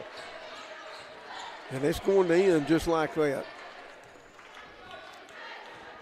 And that's where it's going to end. 36-29, the Aggies win. We'll take a break. We'll move into the Alta Point Health postgame show when we come back right here on the Southern Union State Community College Clay Central Sports Network from Radio Alabama Sports on Classic Country 90.9. For over 50 years, Clay County Tire and Retreading has been part of the Ashland community, providing tire and vehicle services for trucks, tractors, and family vehicles. They offer custom tire recapping, front-end alignments, and commercial tire service. Located at 83531 Highway 9, Clay County Tire and Retreading carries a variety of tire brands and ordering options. Phone 256-354-2515. Are you tired of the old stressful car shopping? Hill Auto Sales in Lineville believes finding your next vehicle should be easy, and now they've made it even simpler. On your laptop, tablet, or phone, the website is buyfromhill.net. That's buyfromhill.net. You'll find the latest inventory of quality used cars, trucks, and SUVs ready for you to browse. Buyfromhill.net features high-resolution photos, prices, detailed specs, and even a Carfax report. When you're ready for a test drive, Kevin Hill and Tim Carroll are ready to help. And remember, the Clay Central Sports Network is driven by Hill Auto Sales. The Clay Central Sports Network is brought to you by First Capital Insurance. We value the relationships we have built over the past 30 years, and we cannot wait to begin new ones in 2026. First Capital Insurance would like to welcome you to our family this year. Whether you are looking for protection for your home, auto, farm, business, or the peace of mind that comes with a life policy, First Capital Insurance will be there when you need us. We would love the opportunity to take care of your insurance needs in 2026. Our phone number is 256-396-2131, and we are located at 575 East College Street in Lineville. This is the Alta Point Health post-game show on the Southern Union State Community College Clay Central Sports Network.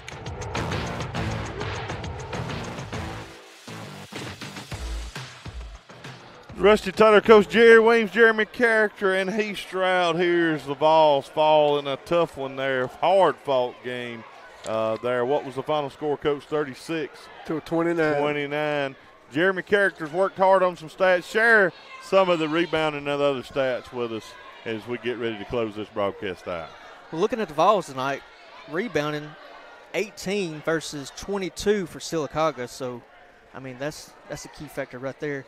Turnovers, 14 for the Vols and 11 for Sylacauga, while Sylacauga was 13 for 37 on the floor.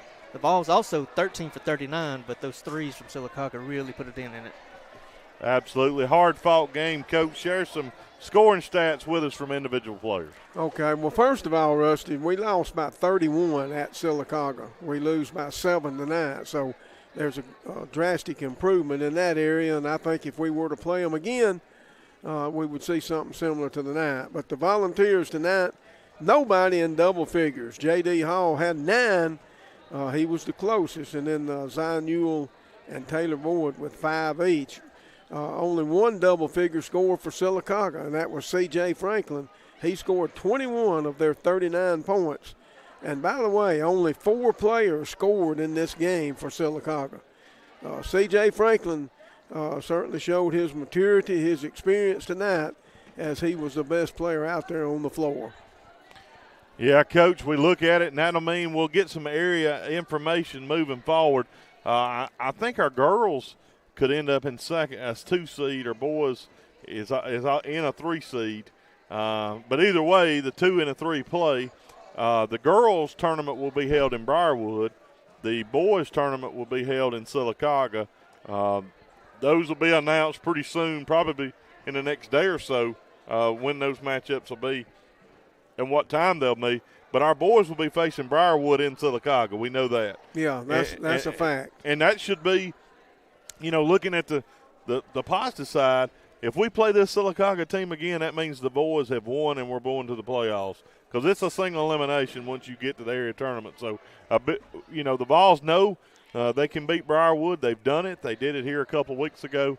And they also realize after tonight that they can play with Sylacauga and actually pick up a win against them. So the Vols playing their best basketball as we get ready to move into that. We will be covering, isn't it, Monday night? We're doing the Hanley here, I think it is, for our last regular scheduled game, and then we'll be looking at the area tournament picture and doing those games. So still basketball left. It's we're getting some issues going on here in the gym as we get ready to exit here. We don't need any of that because we need everybody ready to play. I don't know if I saw some players and some parents, so we'll see what gets in. So Monday night we'll be here against Hanley, and we'll be covering that game. That's the last regular season game, I think, on the season. So we'll be covering that. That should be a good one.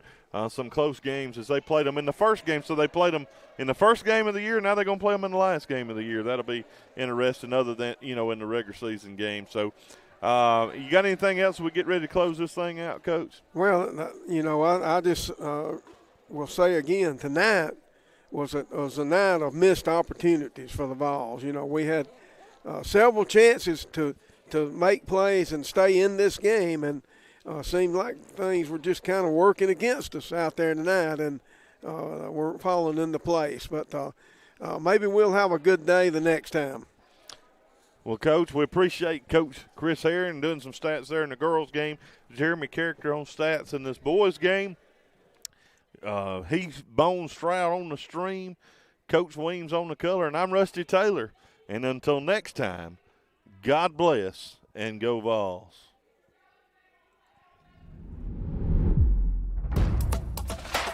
This has been a presentation of Radio Alabama Sports. This broadcast is copyrighted by Radio Alabama for the private use of our audience. Any other use of this broadcast, descriptions, or accounts of the game without Radio Alabama's consent is strictly prohibited. Thanks for listening. Classic Country 90.9 is WFAZ-FM Goodwater, Ashland, Lineville, home of the Clay Central Volunteers on the Southern Union State Community College Clay Central Sports Network.